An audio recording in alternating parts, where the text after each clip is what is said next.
And we're live. And it looks like lovely Megan is completely missing from the table. So Grim, could you scoot yourself a little bit into this corner? Meg, you get all nice and cuddly with your boy. And Meg scoots in. Can you scoot in a little more? Can you scoot in a little more? Act like you like it, So man. act like you cuddle. There we go, we've got you guys. Hello everyone. Welcome, weary travelers, to Secret Tales of Awesome Times. I'm so glad to see you and have you join us on what is to be our official first episode of our D&D campaign specials. Technically episode 2 of the Voyage of the Sovereign, but we kind of treated the first one as a prologue because we didn't have everything like we're showing off to you now. So, hi everybody. How was your 2 weeks? Obviously you're all here, so nobody died. That's good. Yeah. Oh, I'm actually a March ghost. Oh, seriously? Oh, shoot. Holy shit. Okay. I'm just an astral projection. Wesley just goes. Infinite imagination. My body's consciousness. Wesley, how are we on the sound? Does everything sound good on the stream? Sound was good. Wonderful. Music too? It's not too Yep. loud? Okay, brilliant. Yeah, so welcome back, you guys. It's been a fun 2 weeks, but we were able to figure out a few really cool things. First of all, this lovely new layout that we have here. We've got multiple cameras going, showing a more personal nature for our lovely players, giving you guys a better touch with them in character and personality, talking to each other. Take a little bit of use to them because now they're not as close with each other. They have to look through some of our set to see one another, but they could still react appropriately and be responsive. I think, Mark, if you wouldn't mind, could you tilt the white light a little towards us rather than them? Because Megan is half camouflaged with the white door right now. It's just that me being dead, I'm supposed to stay away from He can't touch White it. lights? Sorry.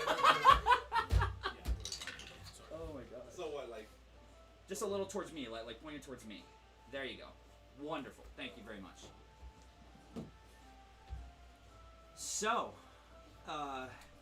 not really a lot to talk about before we start the campaign. A few quick things I'd like to talk about. First of all, I already mentioned to you guys before we started.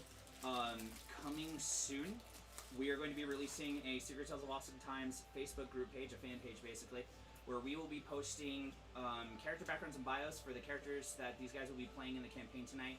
Artwork provided by our lovely teammate Ayla for the crew, and the captain character, Captain Caldwell, was drawn by my lovely friend Camille Winchester. Thank you, Camille, for that, by the way. You guys will all be seeing it on the Facebook page once it is live in public. Right now it is private, because we're going to figure out a few things about the layout and some information and things on there first, as well as officially starting off what the rest of Secret Tales of Awesome Times is going to be doing. In the next couple of weeks, you guys are going to start to see videos provided by myself talking about my favorite top 10s and some other things. And if I am fortunate enough, some of these lovelies will be sitting on a couch with me, and we're just going to have a lovely conversation and fun times. And you guys are more than welcome to give us questions or give us your answers on whatever we discuss. So if you are interested in anything at all about those, please see us down here on this page, this way. Wow, I gotta remember that this thing is mirrored. The page here has our email account that you can send us recommendations, comments, memes, or crap insults if you feel like it. We'll take it all, and we'd appreciate it all. Going in. But seriously, thank you guys, and I hope you guys are excited as I am with the new setup. We've got these lovely, colorful backdrops. A little more freedom on the tables than we had last time. Allows us to just kind of stretch our legs and have a little more fun. So, when last we played this game, you guys were coming back from 2 seasons straight on the coasts of western Faerûn, within the Sea of Swords. You had done a perfect job plundering and pillaging everything around you, taking a lot more time out at sea than you normally do.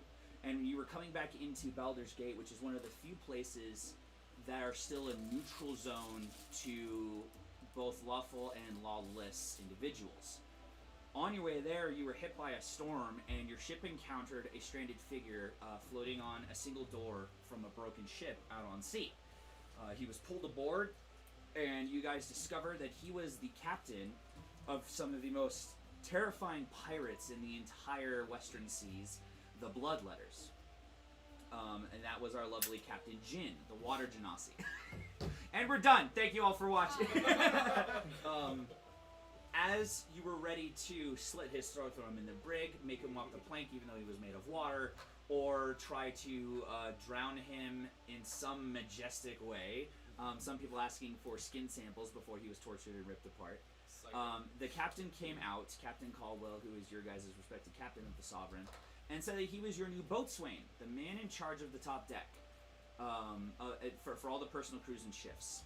You guys eagerly accepted your new member of the crew, and immediately had him checked out by your lovely doctor who put the fear of God in him, and introduced him to some of the members, as well as you guys as players getting a refresher of some of the characters yourselves. And let's not forget the tiefling that gave him his new name. Oh yeah, and when we were looking for a new name, Jin was given the name Dor because that was what he was found floating on by our lovely... Was it Drexus or Albion that said that? It was Drexus. Drexus Albion said it. wanted to say a joke, but the captain was like, what's so funny? Right. Just for everyone at home, the joke was, I guess he's really unhinged. Right. Yeah. I'm not apologizing. That's terrible. I'm not a You proud of that one? You proud of it? Very much so, thank you. So, after doing all that, you took the short trip for him to get familiar with the crew and each other. It was only 2 or 3 days before you reached Baldur's Gate. You guys made port, nice and smoothly. They let you know that there were a few changes since you had last been to port. Biggest ones being that for people that were not directly dedicated or employed by a government, you had to wear this little seal to show that you had the protection of the gate while you were there. It was a simple little sash that you guys were supposed to wear on your arms to showcase that you were there under the permission of the gate. But it also means that you guys are going to be under heavy scrutiny to make sure you guys don't perform any form of mischief or crimes or disorderly conduct while at the gate, because there can be heavy consequences if you do. The other big thing that they mentioned is that there is a new type of commerce in the gate, which is a type of script. It's paper script that is only usable within the gate. Dor was able to get a welcoming gift from the captain, Captain Devine, who gave him a nice welcome to the gate by giving you, and I forget how much it was. I think it was like 150, or was it more than that? I think it was almost 300. 300 of the script for him to use and enjoy as he entered the gates with you guys. You fulfilled your duties rather quickly, and you immediately got to your R&R for a month. The first thing you tried to do is visit a local pub that a couple of you were mighty fond with, and ran into a couple of your old buddies. Max ran into an old tumbling buddy of hers, a Goliath by the name of Cortamil. You guys met a gnome who is very rude to anybody that is taller than him. And you guys met a elven barmaid who apparently has a past with Robert. It's also not with that gnome actually respect. At least from what he remembers. I remember a lot of things again. You spent your coin to spend the first night there, and you gave yourself a chance to rest. Well, it is now the next day. You guys have awoken, fresh and early. I would like everybody to roll a d20, because I would like to see who wakes up first and how. That's going to be a 16. Witness. Oh no, really? Yep. First d20 of the night, guys. And the last. He's already trying to... Ooh, first low of the night, too. Ooh, what'd you get? A 6. Oh, wow. I got a 10. I was going to say, best pairs comes in evens. The first bright and earlies are going to be the both of you. You guys are the first ones to wake up, come down the stairs. I would say Dor feels mighty proud of himself that he's getting up bright and spry, thinking that he's going to have a good impression on everybody. And he comes down to an empty pub with the exception of Robert, who's already sipping on coffee, waiting for everybody else to get there. Seems like despite all the frivolity and jocularity that you had the night prior with drinking and merry time, that regardless of that, he's still here bright and early and doesn't even seem an ounce drunk or hungover. Next person to come down is going to be Drexus, who is slightly sobbing, just a little bit, because he desperately wanted to get drunk last night and he couldn't. I have to remember everything. Where's the coffee? Thank you. And then the two lovely ladies come shortly after you guys. Rosaline is making sure that she looks nice and pretty, make sure that her hair is done well, and her makeup's done appropriately. She's coming down, tucking in the top of her shirt into her pants and making sure her vest is appropriate, and throwing on the last sleeve of her coat. Max comes down stumbling with messy hair. She's still wearing the clothes she stepped in the night before. Nothing's changed at all. In fact, there's still a little bit of leftover food on her boot from the dinner plate that she accidentally stepped on previous. So she basically fell into bed, woke up, and came down. As of this point, the pub is empty because technically it is closed for the time being, with the exception of the tenants who spend the night there. The owner of the pub, the kitchen master, isn't even technically cooking, heating up the fryers yet to start making breakfast. There's only a serve yourself table that has tea, water, some type of fruit juice, and coffee. Have at it, players. I'm gonna go straight for the tea. How the fuck do you get up so bloody early? It's quite easy, I assure you. What's your secret? Coffee. Secret is he doesn't care. Max, Yeah. did you just climb in bed and then come straight down? To be frankly honest with you, I don't even remember going to sleep. It was just like, Okay. well, you're just jealous because some of us aren't as lucky as others, aren't you? I mean, at least Drexus looks fresh. Yeah, Tricks. but I assure you I wouldn't call him lucky though. Or fresh. You okay there, I remembered everything! Why do I have to babysit you drunk shites? You know, He's I've been right, you know. You Drexus. are all quite a handful. I expect Robert to die from alcohol poisoning. It's gonna happen. After what you Who's drank gonna last die? It's night, gonna be because of I'm me. surprised. huh? What? I assure you, if you know, get this lizard woman to not fall in love with you, I bet you you can get drunk. In fact, I'm willing that's a bet. Is that a real bet? Is that a real honest to God bet? I've have to done shake on it. blood 500 rituals. Yeah, deal. Yeah, alright. Yeah. Yeah? Yeah, I'll take you on it. Robert, we've No, done I'm pretty blood sure some rituals of for what you this drank shite. last night wasn't Nothing's even worked. alcohol. Give me time. I don't think some of what you drank last night was even supposed to be drank. I'm working on something. And some of that was sterilizing wounds, I think. I think so. It's kind of dangerous, actually. I think you guys are all drunk. You have no idea what you're talking about. Right. No, no. Well, then you went out to the street and got some water out of the road or something. Yeah, and sewer came back water. in? Roll d20 for Robert. That's a 19. 19. Didn't quite happen the way you guys remember. You were more drunk than he was. Do I remember? Damn it. Yeah, and the exaggeration was he didn't necessarily drink out of the street. There was a wagon passing by with water jugs, and he straight up stole one and drank out of it. And then the thing that they were saying wasn't even alcohol, something sterilized. It wasn't technically for healing or cleaning tools, but it was the uncultured like gin. Oh. Hadn't been flavored, hadn't been distilled yet. It was just the raw, kick to your mouth stuff that you just decided you were too impatient to wait for a mixer, and so you just took it straight. So, do I have plenty of blackmail material on them now? No more than you already did. You can try. You can try. I realized in the first 15 minutes of listening to you guys have this short little conversation in the morning, it's really good that I allowed you guys to be level 5 characters because you wouldn't have made it this far. Absolutely. You're probably right about that.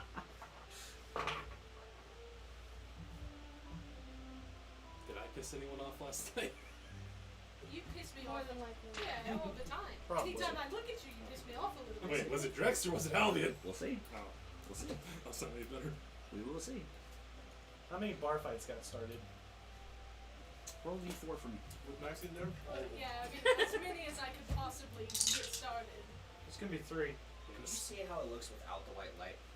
Because these 3 are still positively glowing. I've got a funny feeling we don't even need the studio light. There's a little switch on the back. It actually looks better this way. Thank you. Hooray! It actually looks better this way. Now you guys aren't brining shite white. Just shine bright like a diamond. That's beautiful. So, what'd you roll? A 3. A 3? 3 bar fights broke out last night. All short-lived, quickly addressed, because Quarter Mill made short work of anybody who started the fights, because miraculously, throughout the 3 fights that happened last night, you weren't a part of any of I them. didn't start any of them? You had too much fun being drunk with your old buddy. Ah, damn. You and Cord just had a great night. talking about the good old days of fighting, brawling, and carrying on. And every time there was a bar fight, you two found an excuse to silence somebody real quick. So, Who did start that? so I need you to roll me your D100, please. Like, So the 2 D10s together. 58.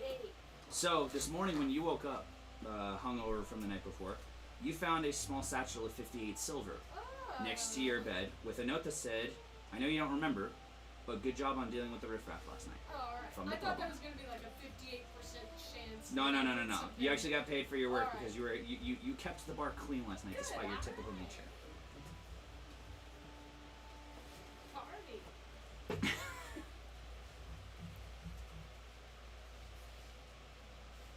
So Well. everybody's having just a quick drink, take a moment to take it all in and get over whatever hangovers or something you're dealing with. Yep. Within a few, let's say maybe give it 10 or so minutes, you hear big heavy steps come down the stairs, and the pub keep, dwarf, guy that you didn't meet the night before, comes trumping down, sees you all sitting there.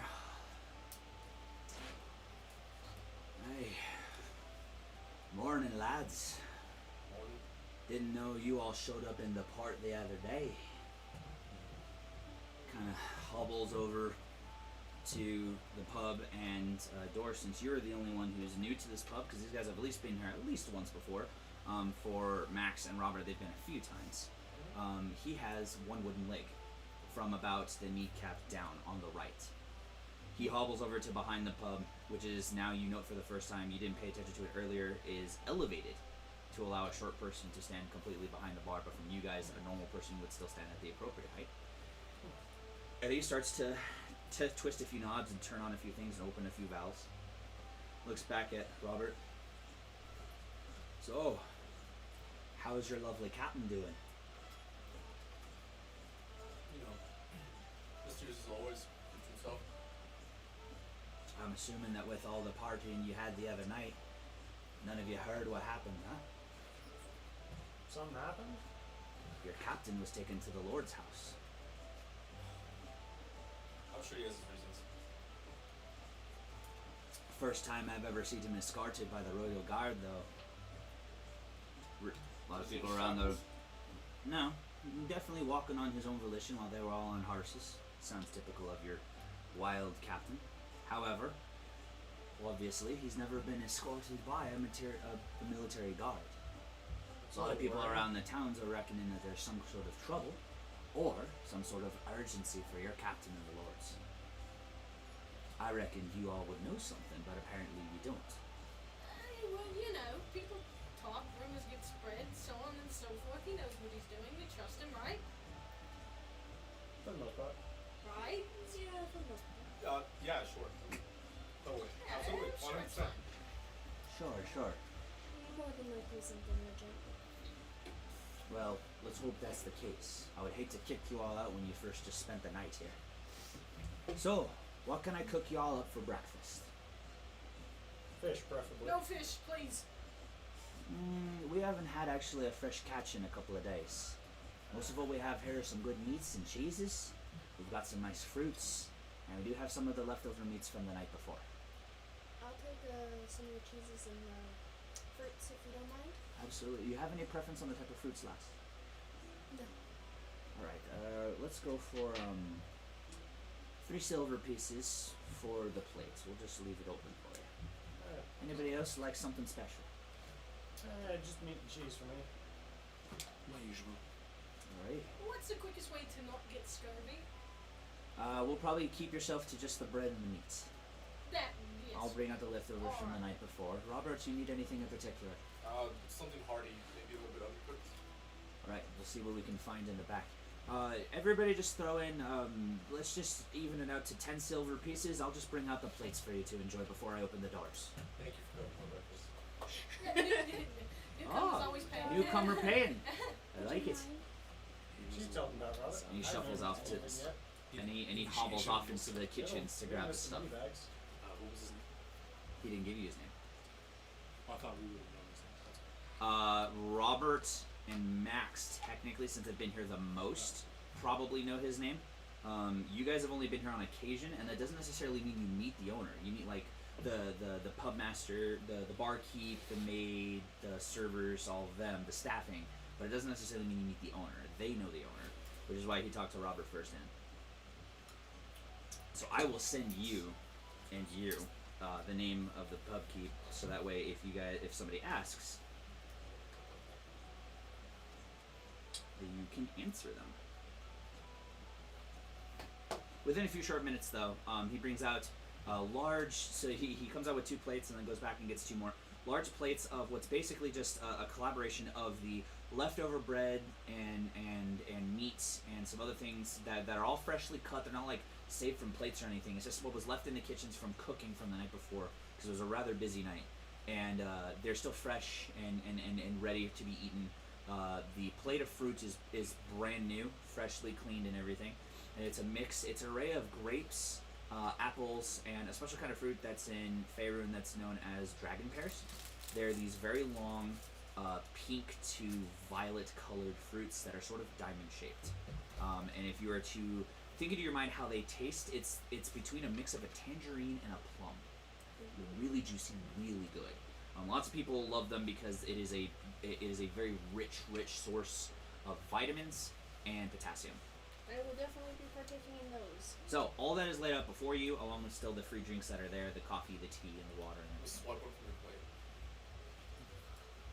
I'm gonna stab his hand. make a sleight of hand check. 15? 15? He's able to do it. So he reaches over and swipes, and at the last second, you zip away super fast because her knife comes right next to your finger. You swear a piece of skin went away, but it actually didn't. And you're like, oh, never mind. Apparently he's ooh. Next time you won't be so lucky. Good, so we'll be next time. Damn straight there will be. You sure you want to anger her, man? She doesn't seem exactly on all sales, if that makes any sense. Trust me. She's not the sharpest crown in the tool shed. I am the sharpest medical tool. I wouldn't say that, Rusty. I wouldn't say that either. What the fuck you deal with this are they doing? There you go. I just sent you guys the name.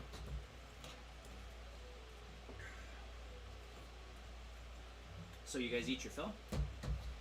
Everybody eat their fill, like all the way through, be thoroughly satisfied? Okay, everybody's gonna roll a d6, and you're gonna add temporary hit points for the day, for having a full meal at the start of the day. 6. Oh, wonderful, well done. 6. Wow, well done. 4. Good. 6. You basically just put a plus with whatever number you have next to your total HP, and that'll be temporary hit points for just a day to give you a little bit of a health boost. Because you guys had a nice healthy breakfast that's full of everything that you could ever want. So you're starting the day with a full belly and a full heart.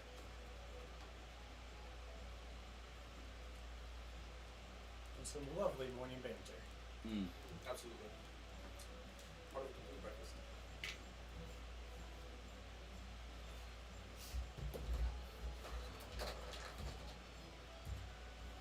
As you guys finish your breakfast, the pub owner shuffles in, takes the plates away, puts away the free drinking station, with the bar fully ready to go. The cook is already in the kitchen stirring up the fryers, and he lets you guys know, I hope you enjoy the rest of your day at the gate. Since you are new, I would bid you welcome to our lovely city. Understand that just because there are laws that keep people from causing trouble or supposed to cause trouble, there's plenty of trouble to get into. So you stick with your crewmates, keep yourself out of trouble, eh? I make no promises. Well, I hope you do, because if you get in trouble, the rest of them go with you. They know your ship pretty well as your captain, like I just said. And it would be a shame if your captain, while speaking with one of the banner lords, is told that his crew got into some mischief and are now being held by the gate's guard, eh? Stay out of trouble. Robert, Max, you're welcome back anytime. Next time you come in, though, don't worry about the tab. Just go up and get a bed. Appreciate that. It's Thank good you, to sir. Insist, alright. It's good to see you guys back. He shuffles off and goes, now if you don't mind, and he opens the door, and as soon as he opens the door, like 30 or so people come squandering in, already talking, laughing loud. Just the rowdy crowd is already here, and he just looks at you with a smile and goes, I've got a business to keep. And he toddles off to serve the customers, and the day has begun. Outside, carriages are rummaging back and forth. It's full of crowd noises. The city's already alive, despite it being so quiet within the pub. You guys have a month to do whatever you please in Baldur's Gates before you set off to sea again. What do you do? Is there another pub around? There are plenty of pubs around. But this one's the best. Yeah. I wish to go speak with the lady. With who? The lady. You talking the barmaid? She said that the lady had some stuff for me. Oh, if I that's were gonna right. see her. That's right. That's right. Okay. So that's going to be. What would be a good place to do that? That's going to be quite a few blocks away. It's a bit of a walk. So you could go and everybody else could go with you. Remind me what it was specifically you were asking for, Oops. because they had something prepared for you, but I don't quite remember what it was that you were asking for. Herbs. So it was apothecary stuff, right? Yeah. Okay, so it's going to be an apothecary shop. So these guys can go with you, and an apothecary shop has more than just healing poultices. There's also debilitating stuff. There's poisons. There's all the wonderful things that you could imagine a neutral zone city would provide in a shop. And if there's an apothecary right next door, you can almost bet that there's a scroll and tome keep shop for spellcasting. And more than likely, somewhere along that same strip, you're going to find a smithy. So that means that basically the adventuring strip is where you guys are heading off to first. Are you guys going to be following Rosaline to that strip? May as well. No, screams me out. So what would be your motivation? What would you like to do? Why the smithy? Okay, smithy. Sure, I'll go with Robert. Okay. So we're going to go ahead and handle the smithy first. You guys head to the strip. Again, bustling with people. You guys are having to take the side roads because the main roads are constantly running with horses and carriages and livestock and other things. You're in the big commerce part of the city because it's right near the base where the ships come to port. So you're technically in the lower city area, and you're now going all the way to the far north side of the city, which is the merchant quarter where all the shops are. It takes you guys roughly about 30-35 minutes to walk there to where you're finally within the merchant quarter, and you go to the shops that are for the adventurers and the soldiers and goers. The apothecary shop is known as Melissa's Hut. Can you spell that for me? Just Melissa. Melissa's Hut. Any relation to Java? No.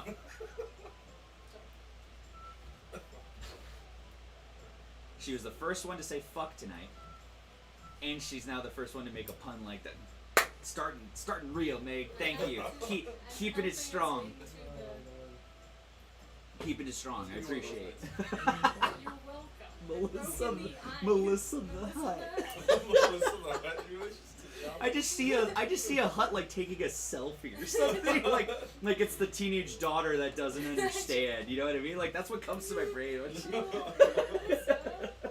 She wears lipstick, but it's bad. Chobasta Marissa! The prettiest of all the huts. I think the Java man. will Oh gosh. Okay, so, and of course the owner of the shopkeep is Melissa. It is a nook of an apothecary shop, not very big, but cluttered with stuff. And she runs it by herself. She doesn't really have any other assistants besides one, which you'll discover once you get in. But first, we head to the smithy. Now, there are a ton of smiths to go to. For you guys, you've been to the gate before. Would you guys like to have a quote-unquote preferred person that you would go to? Or would you kind of always be wanting to see who just has the best deal and go between the shops looking for the best deal? Personally, I would like preferred, but I mean, it doesn't hurt to window shop. Sure. So, Robert, if you had a preferred, what would be the thing you would look for in a smith that you would want to continue to return to for business? What would be the thing about their craft or their product that would be like, this is the reason why I keep going back to said person? Quality. Pretty eyes. Is there a specific thing though? Is it with armor, with weapons, with a particular type of weapon? Like what's the rapiers? So you're looking for a good rapier smith, a swordsmith, I do own two of them, so. right? Meg, what about you? Pretty eyes. No, I don't have any preference. I mean, I can go for that too. I'm just kind of So, following Robert along. I didn't have Let's do it. anything Roll. better to do. It's So, our Smithy yeah, beautiful. what is your weapon of choice, by the My way? fist. Do you have an actual weapon I though? think I have just a regular, whatever pirate sword's called. Oh, a Those cutlass. things. Okay, cutlass. I'm good Okay. at pirate words. I've been studying.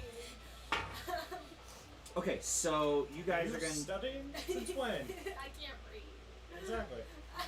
This is why I can't. She laughs out loud. I can't read. I can't read. We're working on it. Oh my gosh, Hang on it's a so minute. good. Now you know where my stress comes from.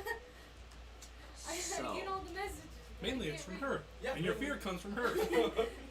Stress, At least fear, Humor? humor. Money? No opinion. I was gonna say money. At least Okay, all of your let's go problems ahead are and go with personified, this. so it's So you guys head down the Smith lines a couple times. Look at the shop, see what they have out for showcase. Obviously beautiful. Every single smithy has some sort of brilliant thing to showcase. But Robert, especially you know too well that they always show their finest in the front and try to sell you their shittiest in the back. So you look at the finer things, but you know that if that is their top, you expect to be sold something that is at least 60% less valuable than what you see. Except for one person. There is one particular person in this entire merchant section that comes to Smiths who has always been honest and tells you down straight what it's worth and how good it is. And there's a reason why. There's not very few places in Faerûn where you meet a smith who happens to be a minotaur. But this is one of them. You guys head down to your favorite smithy, Red Van. Red Van has been smithing in this area for the last 4 to 5 years, and one thing that he has done remarkably well is bringing his craft from across the sea from the recently abundant land of Theros, bringing brilliant armors and sword designs like no one had ever seen. Things that just defied all logic, and some things even that were, when people saw the craft, wondered why they hadn't built them like that in the first place. But he's also very skilled at what he learned on his trade as he was coming across the sea. So for you guys, he is a master of cutlasses, fencing rapiers, and duelist swords. He's also very well crafted in subplate mail and chainmail. The light, but gives you enough AC to give you an edge. As you show up, you see him tinkering heavy in the back, working on a particular piece. There are 3 other people in his shop, just random adventurers looking at his trade. One of them is a half-elf who comes up to him holding a rapier that has sort of a gold filigree handle. And he says, "How much for this one?" Red Van looks over and goes, "Too much for you." And goes back to forging his thing. "At least give me a price." "Too much for you." "Come on, mate, give me a price." "I see the shit you wear. It's too much for you. Get out of my shop." And he shoves it back down and stomps away. "See if I ever work for you again, or sell you, buy shit from you again." Goes away. The other 2 guys kind of see that, look at you guys a little bit, and kind of awkwardly duck out. And both of you, please make a perception check for me, real quick. That was 18.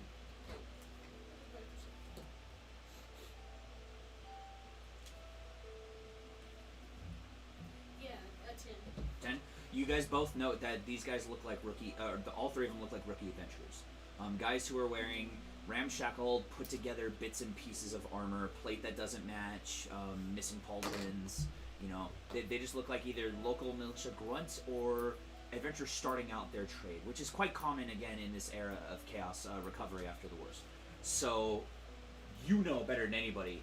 As they walk away, in your mind you go, "Yeah, you shouldn't have been in here." This place is not just for cheap, quick weaponry. This is top-notch stuff. As you walk in, Red Van is banging his blade, and all of a sudden his head goes up and he goes, "I smell blood. The blood of a pirate!" And he turns out with a big old smile and he snorts. He's got a nice bull ring in his nostrils and he goes, "Ha ha! Robert!" Red Van. Slaps your hand real hard. "How are you doing, my friend?" Very good, actually. I'm in the market for a new rapier. "Hells, man. You've been gone for nigh half a year. Absolutely. What is in your captain's head? keeping you out there for so long? Let me see your weapon. Oh, and he shouts a few things in like a abyssal language. And he goes, "You've treated them poorly, Robert. They hurt." Sets him down and I goes. didn't treat them poorly. The people I were fighting was treating them poorly. He sets him down and looks at you. I'm only kidding. They're fine. There are some pretty heavy nicks. Are you looking for a repair or replacement? Either, I guess. You just How long shot it- the damn things. Max, I didn't see your lovely Hello, form step into the Redhead, shop. How are you? What are you doing I'm here? You're usually not one for following- blades. I'm following this program. Do you mind if I check yours? Roll d20 for me. I've used this once in Yeah, my life. that's what It's pristine. At 12. Okay, so he looks at it and goes, "This is in perfect condition, I know. like the day I gave it to you."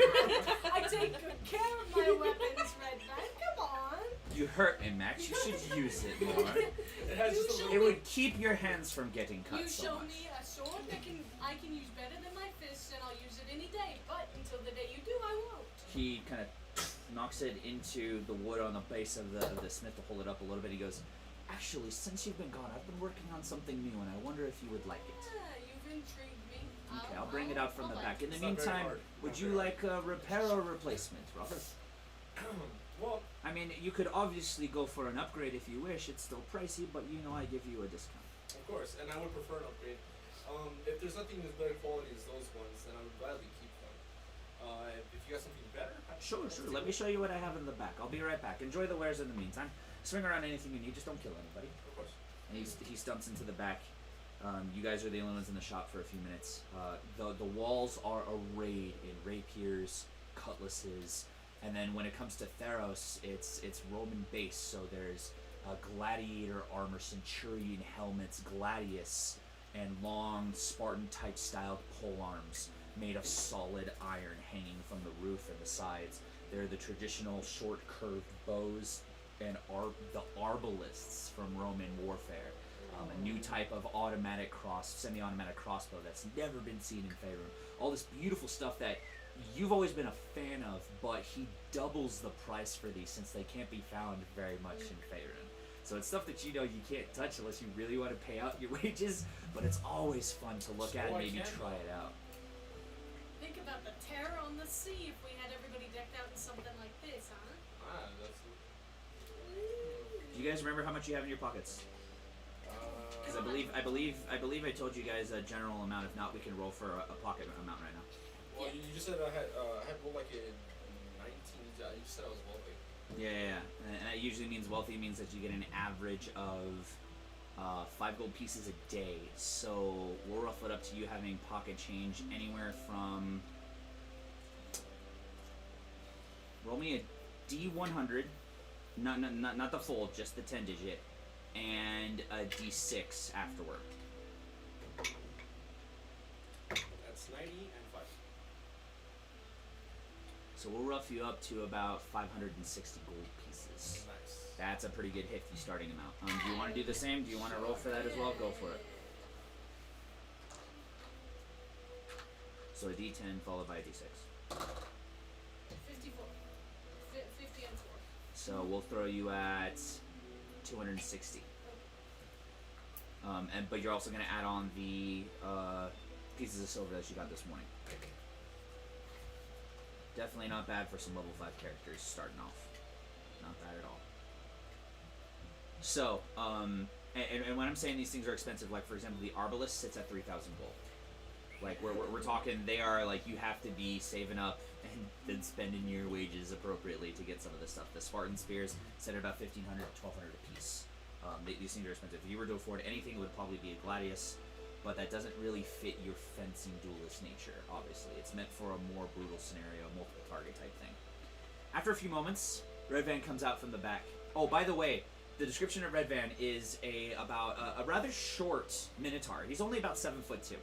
But he's a burly boy, and he has very thick, coarse red hair. The skin that you see around his nose and lips and eyes is sort of a rosy pink, and he has horns that kind of remind you of a Texas Longhorn, wide and only pointing forward a little bit, and he has cut them and sawed them back. and he arrays them with ornaments and clasps and things to make sure he doesn't knock around in the small place that he's got. Something that his tribe from Theros does, because for them they don't need the horns to be powerful. He comes back out after a few minutes, and he brings out two very important things. He brings out a special rapier just for you, which we're going to showcase in a minute. And for you, he brings out a maul, a two-handed warhammer that has some studs on the end of it. He slams it down nice and heavy head first, and then he tosses the rapier to you. That was sold to me as a trade by somebody who came in and wanted to get enough swords for a small platoon. When I checked out the sword at first, it didn't seem like it was worthy of the trade. But then I learned of its properties. It's a magical item. Apparently, it cuts deeper than it should and causes bleeding on the target. Wounds don't seal quite as easily from that blade as they do normal. How'd you?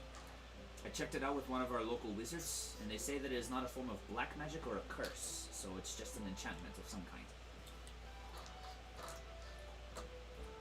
Usually I'd sell that at about 2,000 gold pieces. For you, I'll do 800.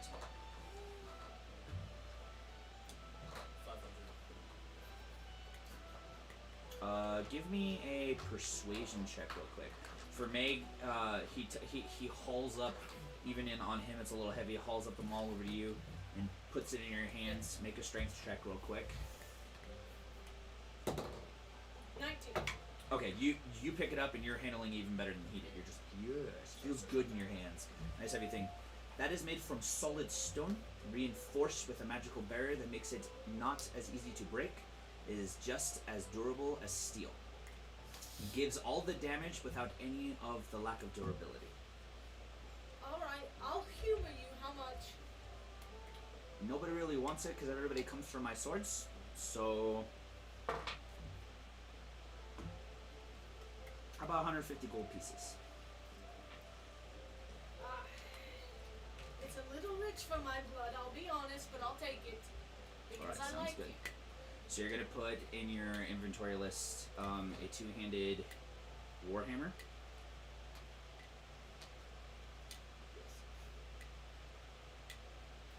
Obviously subtract 150 gold. That'll put you at, what, 90 pieces, I think? Yes. I have it saved to be really funny. Oh, 19. 19? 18. What's your modifier on it? Plus 5. Yeah, my Christmas at 20. Just so you know, it is a versatile weapon. So it's 1d10 bludgeoning. And it does weigh 2 pounds. The difference is going to be that typically it's a 1d8 unless you are skilled at versatile. Because it is a unique weapon, it does 1d10 straight. If you get the skill in versatile weapons, it'll become a d12.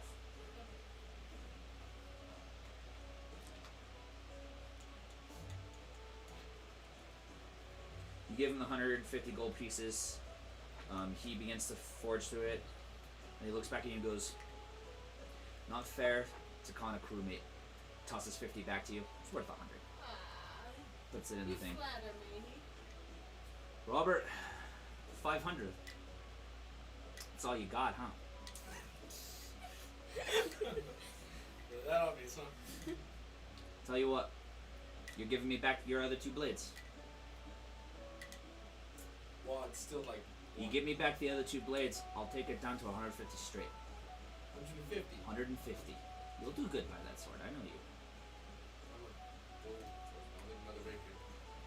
Maybe we can equip you something a little cheaper in exchange for the advantage you'll have with that one. Huh? Well, tell me. How's the quality compared to yours? This one. Since it's enchanted, it's gonna last a lot longer, ship a lot less. You are rather rough with Yeah. them. That's 150 out of your pocket, and you're also trading in the 2 steel cutlasses that you had. Yep.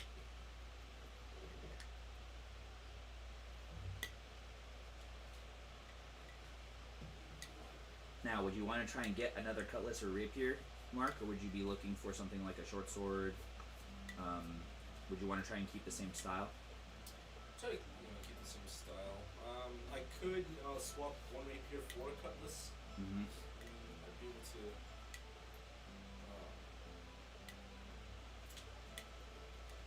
I guess fight differently the same. I guess. Like use the cutlass for blocking, and parrying. And I'm assuming you want one that's kind of versatile, just like the other ones that you have before, right?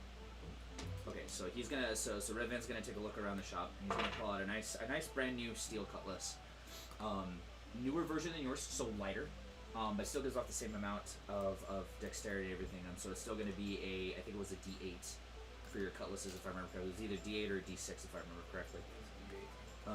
So it'll still give off a D8. And for the steel rapier that you're gonna be getting as a replacement, or excuse me, for the steel cutlass that you're gonna be getting as a replacement for the other one that you just traded in, it's gonna cost you 15 gold pieces. 50? 15, 1-5. Okay. Take it. Yes. Okay, so it's a standard 1d8, and you got 150 for the other cutlass. It is literally just called Cutlass of Bleeding, or excuse me, Rapier of Bleeding.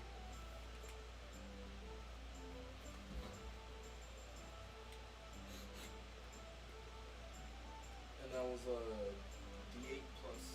It's D8 piercing, but you're gonna add onto it that with a successful critical attack, it does 1d4 bleeding damage for a minute. Only on a critical success, though. Otherwise, it does the standard amount of damage. So it's a 1d4. If each round takes about 10 seconds, that means basically for about 6 turns. And there's not really a way to cure that unless you have seal wounds, because it's an open wound. It keeps it open. It's kind of like there's a spell that does that. Anyway, so you guys get that. You got your warhammer. You got your rapier. Well, it's always a pleasure doing business with the mighty crew of the Sovereign.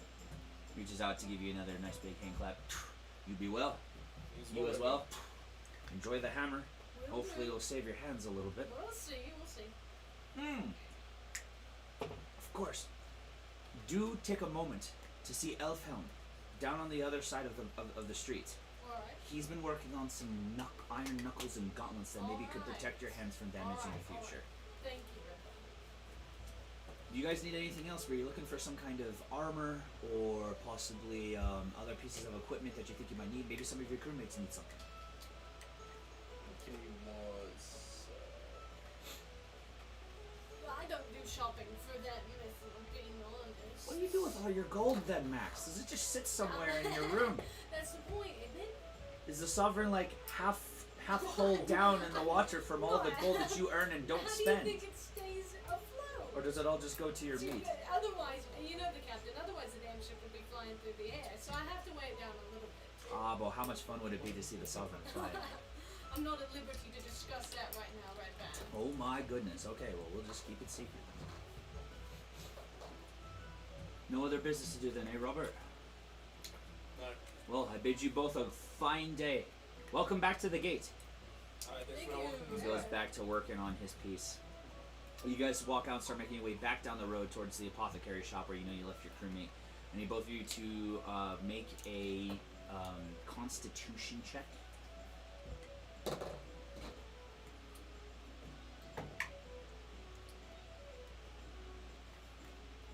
What'd you get? 19. Huh? 18? 19? As you guys are walking, you all of a sudden get bumped by a rather large figure. But both of you are able to get that tap and not even be phased. You just kind of like, what the?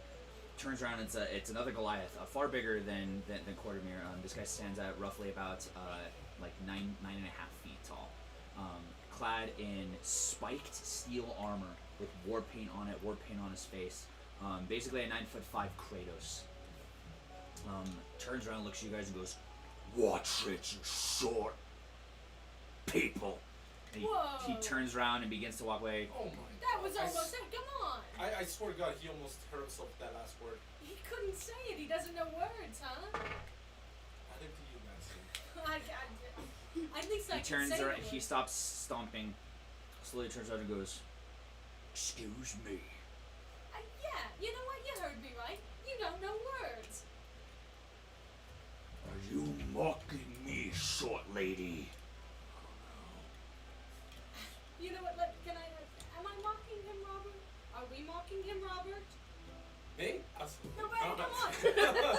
You on the other hand. Traitors. You on the other hand. You traitor. Absolutely. Do we hear any of this? No, you guys are about half a street away. You're betraying In a shop. me to the freaking tree. You betrayed me. To a tree. I demand an apology. Hold on. Hold on, Shush. wait. You don't Sorry. tell me to shut up, Pee-wee. I didn't say shut up. If you want me to say shut up, I'd say shut up. Roll for initiative. Oh, That's a 15. 13. 13? Alright, Well, they got so themselves so into- he immediately roars and he pulls out a big mace in this hand and a big old meat cutter's dagger in the other. It goes, ah! And immediately swings for you. You guys are obviously within combat distance. I will have to make sure it breaks AC. That is a 12. Does that break your AC? Like right on it. Right on it? Okay, so that's Yeah, going to be mace is damage. So you're going to take 2 points of bludgeoning damage. Second attack is going to be with his knife, and that will fail. So now, Robert, you get to reply. He goes, "Rah!" And you try to avoid it real quick, but at the last second, he clips your left shoulder, making you kind of spin in place in the middle of the street. And it definitely hurt. Like, you're definitely bruised now at this point, but not enough to shake you up or keep your arm from fighting. Immediately, the entire street kind of opens up like, oh, and everybody makes a wide berth because they know, yeah, a street fight has broken out. He attempted to reach over and hit you as well, Max, but as soon as you saw him going for Robert, you backed up and immediately got ready to, like, assess the situation, figure out how you're going to pummel this idiot. But Robert's going to take the first strike in. What do you do? I draw both the cutlass and the rapier, and I tell him, "Big oaf! Now you know me. Now you owe me armor." And I lunge at him and stab him in the throat. Okay, let's roll for that. That's a 15. 15, that hits. So go ahead and roll for damage. Damage. And Which one did you hit with? The rapier. Okay. Then I'm gonna use the cutlass for defense. Mm-hmm. So that's 8. That's 2. 2, so he takes 2 points of slashing damage. Meg, you're up. What did you tell me the stats on that mace were? It was a D10? Just one? Yes. No, D12. No, it's a No, it is a Yeah, D10. Yeah. So it's a D10 two-handed weapon. Okay, gotcha. Plus attack, right? I mean plus strength, right? Is that how that Yes, your strength modifier will add to it. Yeah, I don't want to kill him for sure, so I just, because I did not mean to get in this fight on pure accident. So I just slam him over. I jump up and slam him in the head With your hammer? with my, with Okay, my new roll mace. roll that D20 plus strength. That is a 16. That hits. Go ahead and roll for damage.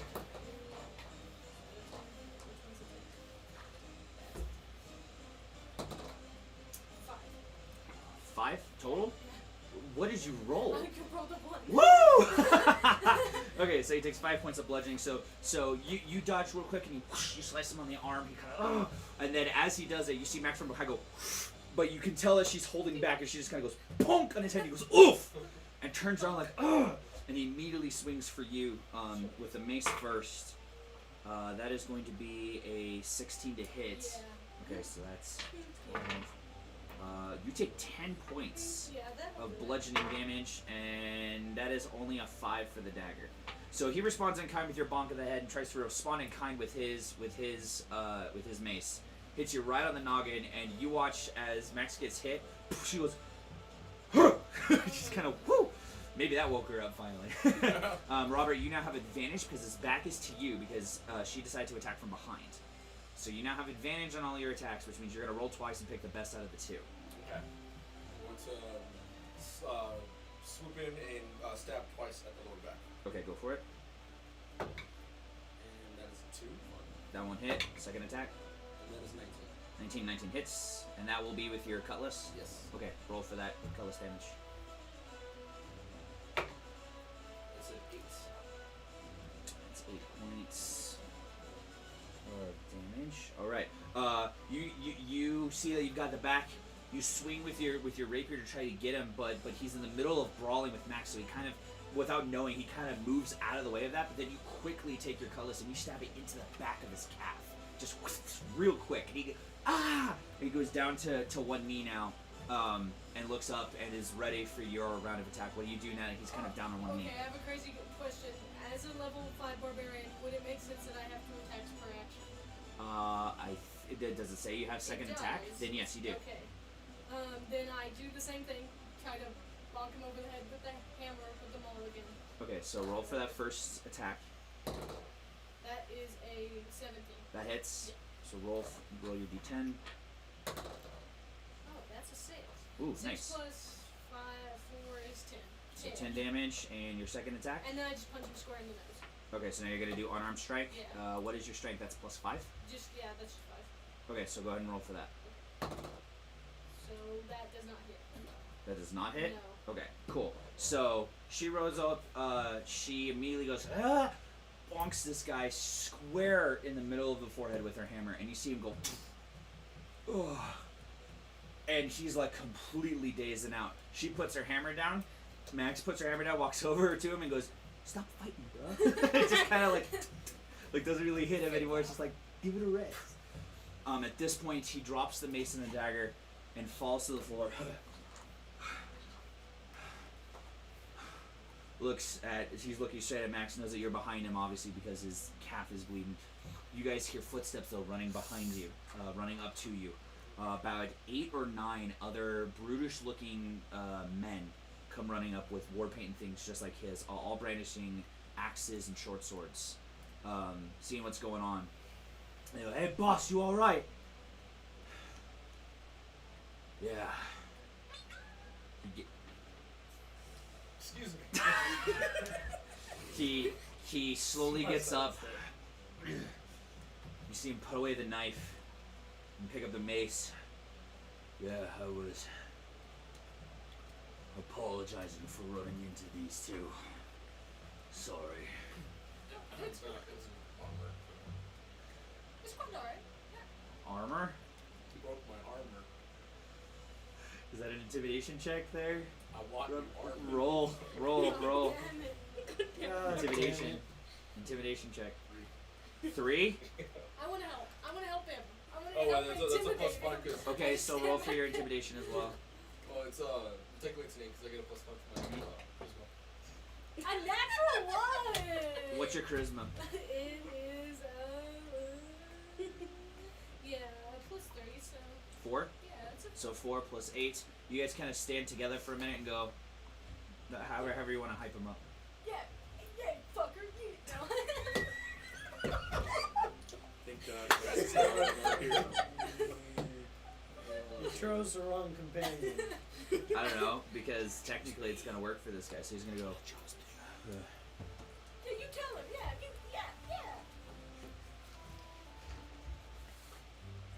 tosses a small coin bag your way. Should cover the damn plate. I appreciate that. Immediately sort of cinches up the piece that he has for his leg, turns around, starts walking away, and he goes, "Never seen the last of this blade pirate." And hobbles off with his lackeys. Have a good day, fellas. Bye. What I Nice did with street you, what you fight. said? No, that was under middle. God damn. I mean, well, so you can make a perception check real quick. And you have to break a certain. You're gonna have to break 19. I rolled a A 19. Okay, so that will break. So you hear that under his breath as he wanders off. 19. Trust me, if you ever see each other again, it will be the last time I see you. What did he say? What did he say, Robert? I'll remember that too. Okay, What did he say? cool. You said what will be the last time we see him? Oh, I hope not. They're lovely gentlemen. All right.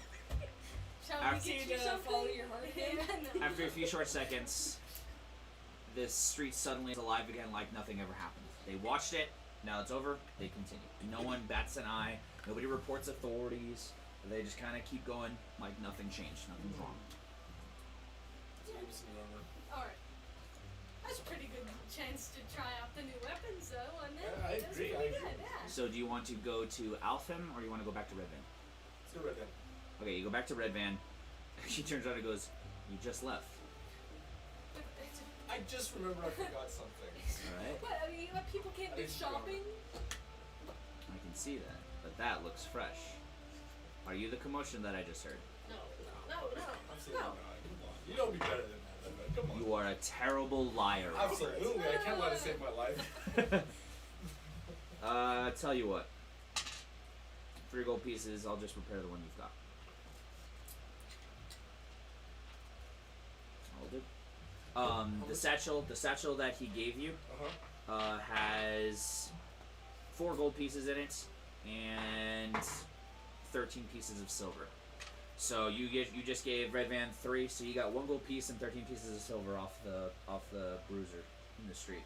Yes. He's able to take that plate off and give you another one of the same make, same design. Doesn't quite match. It's not fully painted like the others, but you can do that yourself once you get back. But it looks fresh and new. Obviously, it is a fresh piece. I kind of like the abstract of it anyway, so I like Do me a favor, fellows. No more fighting as you leave my shop.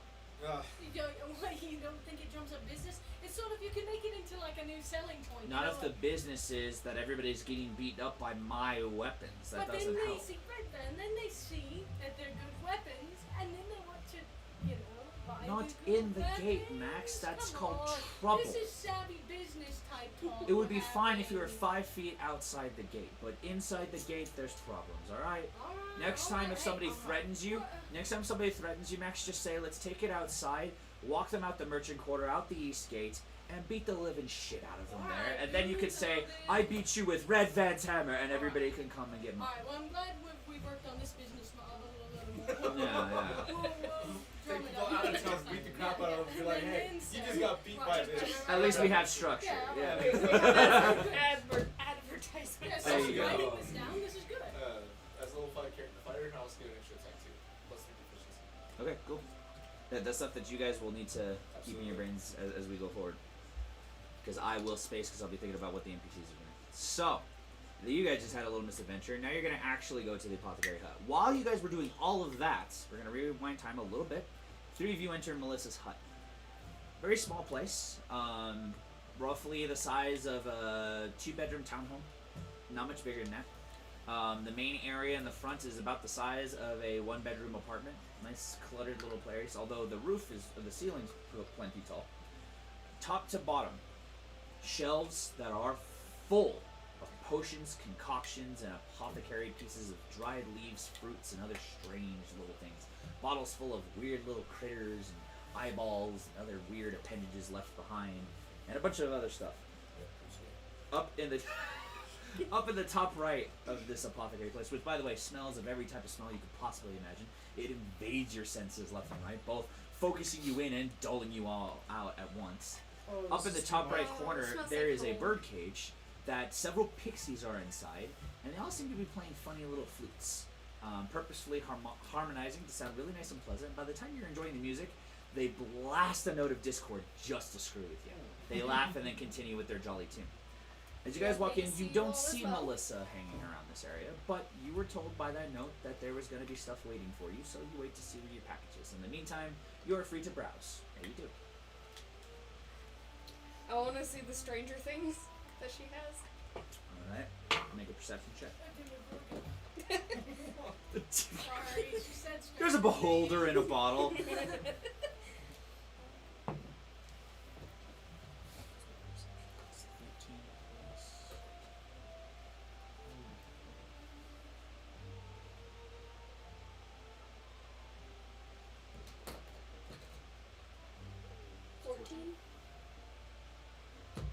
14?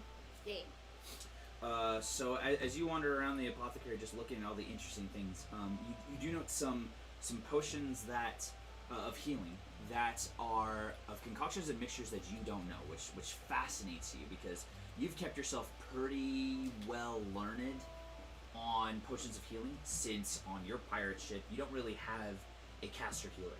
So everybody's relied on your healing poultices and herb kits to keep themselves alive and healthy during combat scenarios because you don't necessarily have a healer.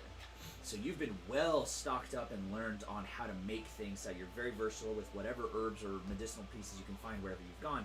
And yet even still, as you walk through the shop, there are still potions where as you look at what's inside and you're able to make out the pieces that they probably use, you're still going, I don't know how that one's made. And it fascinates your mind. In particular, though, you note that there's some jewelry hanging from some of the shelves. One is a solid gold ring that has a strange emerald colored gem on the front that is ruby zircon, so it's square in shape, but on the tips of this square shaped gem it appears to have bled out into tubes of glass that then circle on the sides like fluid wings. Very strange, very odd looking piece of jewelry. And it does reverberate something that tells you that there's magical properties involved, although you don't know what kind. It is attached by a large silver chain that you can also see has been enchanted. One is you know how to detect magic. Two, there's a big old paper on the wall that says, enchanted with magic, don't try. As you move a little forward, you also notice two other very unique things. There's a brilliant satchel sitting on the side that is made out of this lovely red velvet. That it says that it is a bag of fair stock. It says that it can hold twice what it looks like it can carry. So twice the amount of normal weight. And you see that there are potions slat inside to give the example. A little further on, you see a simple booklet that is wrapped up in string and cloth that says, left over will sell for 12 gold pieces. Just an odd little knickknack. There's one little shelf that just says odds and ends, and it's just a bunch of random things that Melissa has picked up from traders over the years or across her journeys. And this is just some weird little booklet that says, sell for 12 gold. What'd you roll? Oh, we were supposed to roll? Just to see what you were going to be looking for. Alright. What would be your focus? Probably, like, poisons that I Okay. can put on my arrows. So, all the shelves are appropriately marked with, you know, healing, poison, alteration, modification, curses, things like that. Obviously, the ones that are more lethal are locked away behind, like, barred glass doors and things, but you can still look through the window panes and see what's inside. There are 3 full shelves from top to bottom of poisons, just from all over the world, and you know all sorts of brilliant poisons. In particular, there are poisons from the barbs of fell beasts in there, which, for anybody who's learned in poisons, which you could roll a d20 to see if you know. Let's go ahead and roll a. That will probably be a history check. Mm-hmm.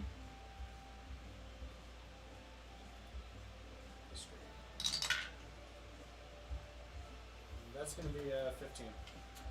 You would know that fell beast poison is pretty well known for killing people outright. Weak constitutions or weak individuals, this attacks the bloodstream so quickly and so fast that they will hit catatonic state within a few short seconds, followed shortly afterwards by death. She is labeling each one of these bottles at 50 gold pieces a pop. So they're definitely expensive, but there seems to be a good reason why. How many arrows could I coat with one bottle?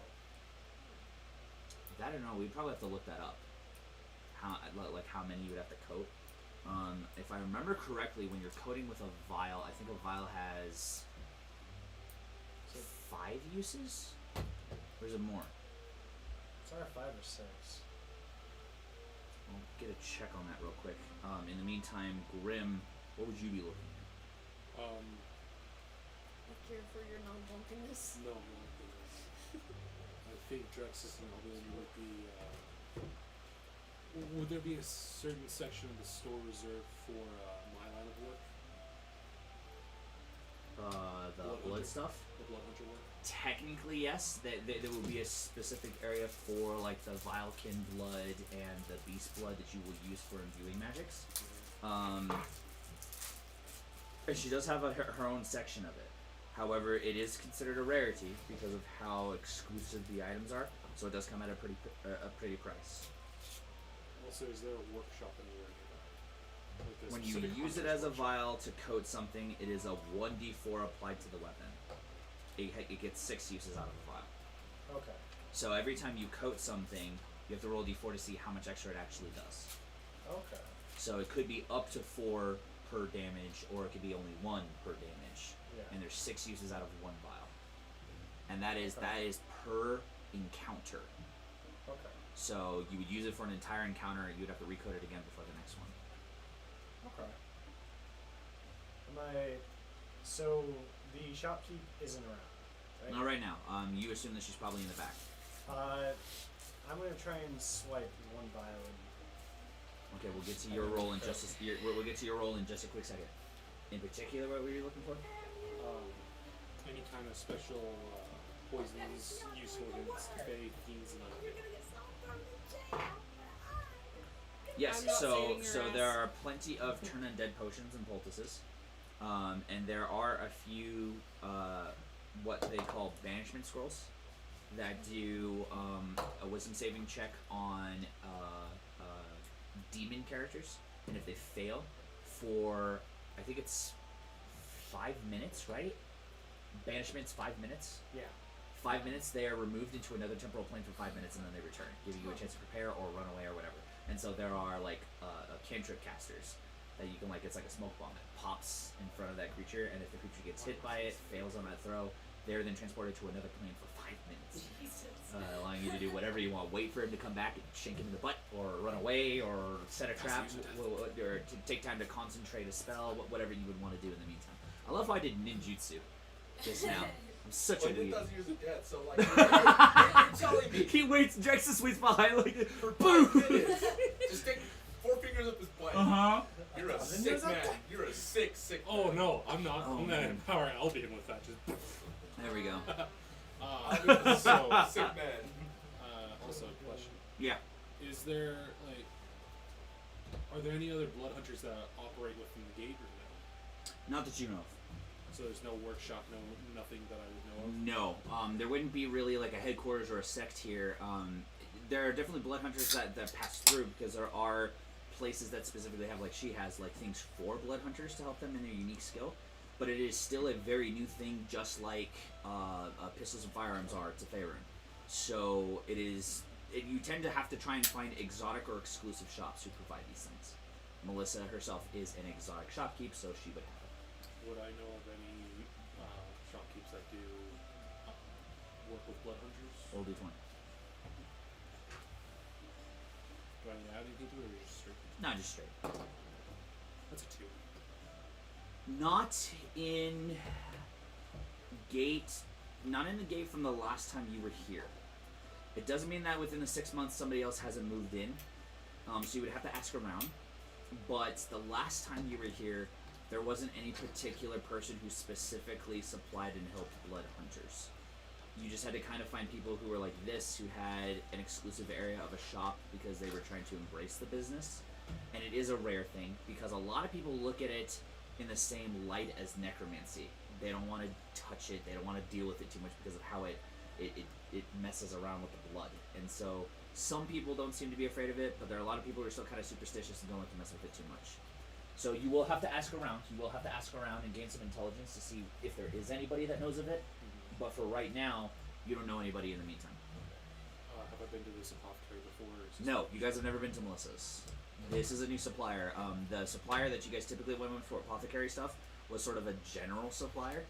And the last time you guys were here, they mentioned they were closing shop and moving on to Neverwinter, because there was a business that there was a higher calling for health poultices and apothecaries up there. And so when you came into this one, they have addressed you to this new shop, which is far smaller, but far more exotic than your previous supplier. Alright, then I would probably go and look at some of the poisons that he was looking at to see if there's anything useful I can keep for my blade. Mm-hmm. And I would go to the blood hunter section, grab a couple of items for that, and then try and find the shopkeep and ask. Okay, so first, I want you to give me a sleight of hand to see if you can pick the lock on the doors. Followed That's gonna be a 14. followed by, and that will actually open the lock, followed by a stealth check to see if you can swipe one out in front of your colleagues. That's gonna be an 8. Okay, so you are able to pick that lock. You're able to pick that lock, open the door, and as you reach in, what do you say? Because you walked up right behind him to check the poisons, and you see him reaching in. He just picked the lock to steal something. Albion's just gonna kind of slither out. Go ahead and do the action, like role play it out. Albion just slithers out and goes right behind him and goes, I always knew you were unhinged. Do I notice this going on? No, you're further in, looking at the health, because that's closer to the front counter. Wesley, is Jor jumpy, or is he pretty well balanced? He's pretty well balanced. Okay, so you for the obviously most wouldn't get part. like, you wouldn't get like shocked No. by it. Okay, Am go ahead. Just gonna turn my head slightly.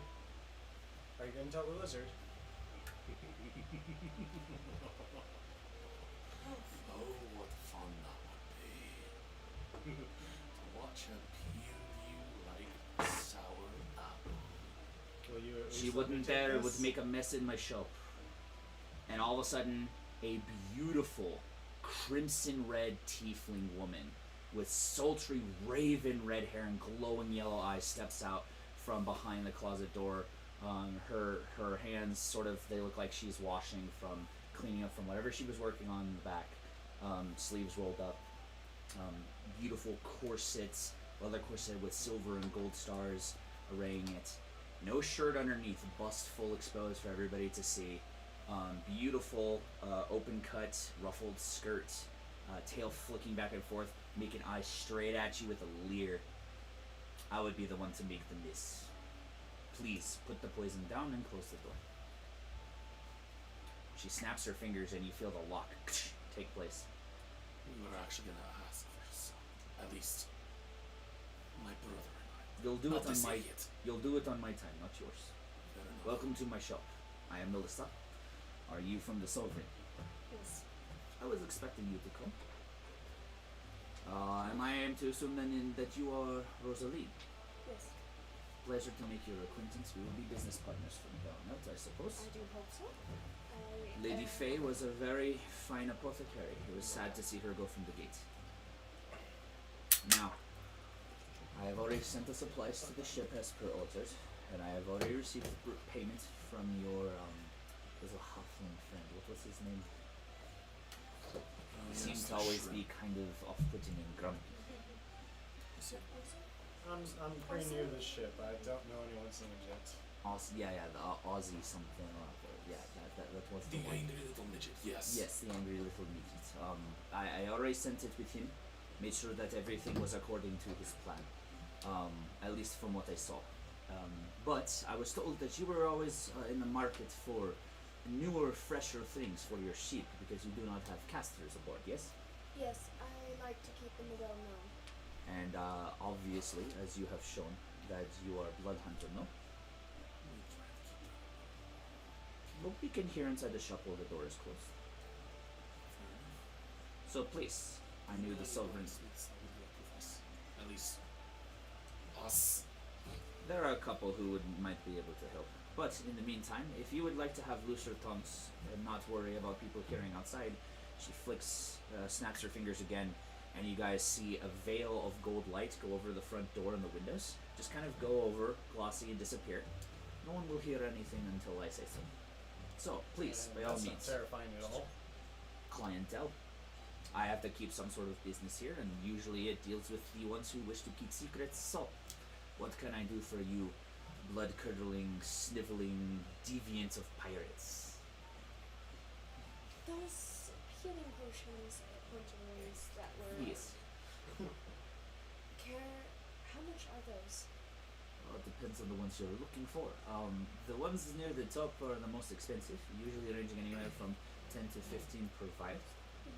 As we go down, it changes into the silver, and at the very bottom we have the copper. Copper obviously are the easy, everybody can apply. Now, a note of caution, the ones on the top, you have to learn how to treat it appropriately. So they are not something that you will just give to your fellow friends or adventurers or crewmates for them to apply as is. They will have to be taught and know how to apply it appropriately. Overdosing can prove very damaging to the person with the scheme. But done appropriately, it will create massive healing properties. I have seen people even grow limbs back from some of these apothecary devices. So depending on what you are looking for, I can help you find specific things. For your particular case, if you're looking for things for the beast side, they're on the top shelf. If you're looking for the demonic, they're on the bottom. And for the Vilekin and the undead sides, it's all in the center. So feel free to look about, and if you have any questions, let me know. Since you're so interested in the poisons, I think the one that you were trying to steal is a little beyond your price range, but depending on your coin, I might be able to give a couple of these to you. Were you looking to kill outright, or were you looking for something that would damage over time?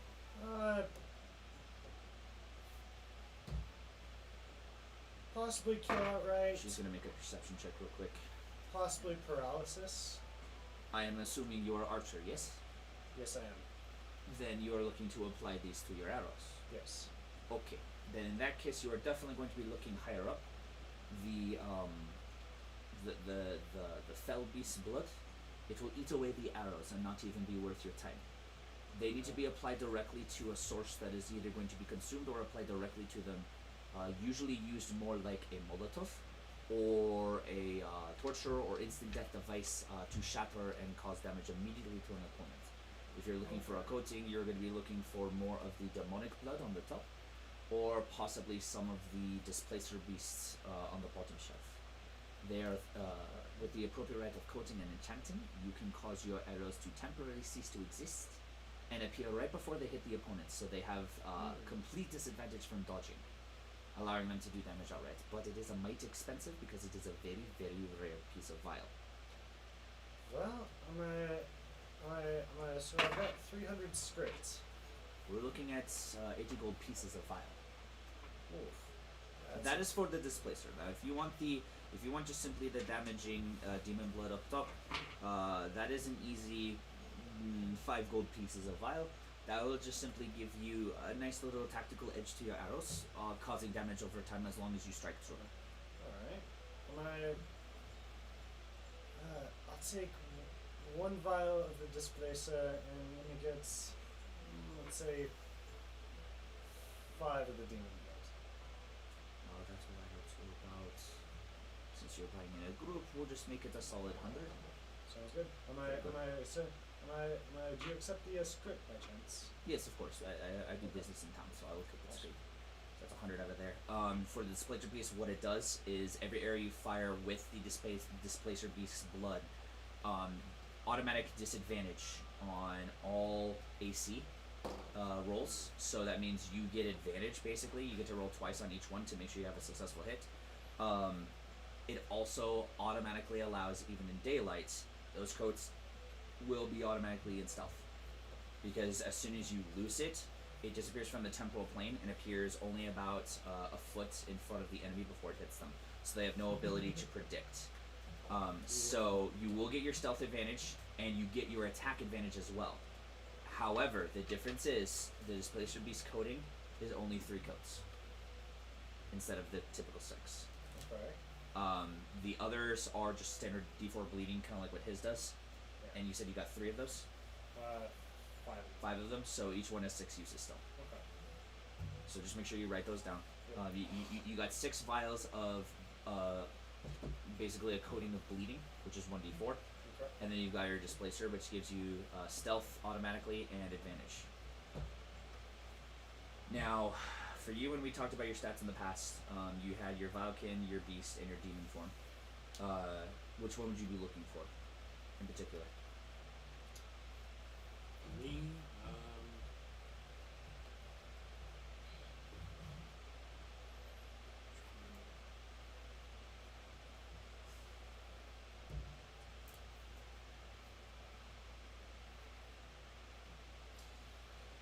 I would say probably more towards beasts. Okay. We have some buffing here. They are going to cost 150 gold a piece, though. What about the other ones? The other They're all roughly about the same price right now, because it is a rare. Some of them may even crank up to 300, depending on what they're using.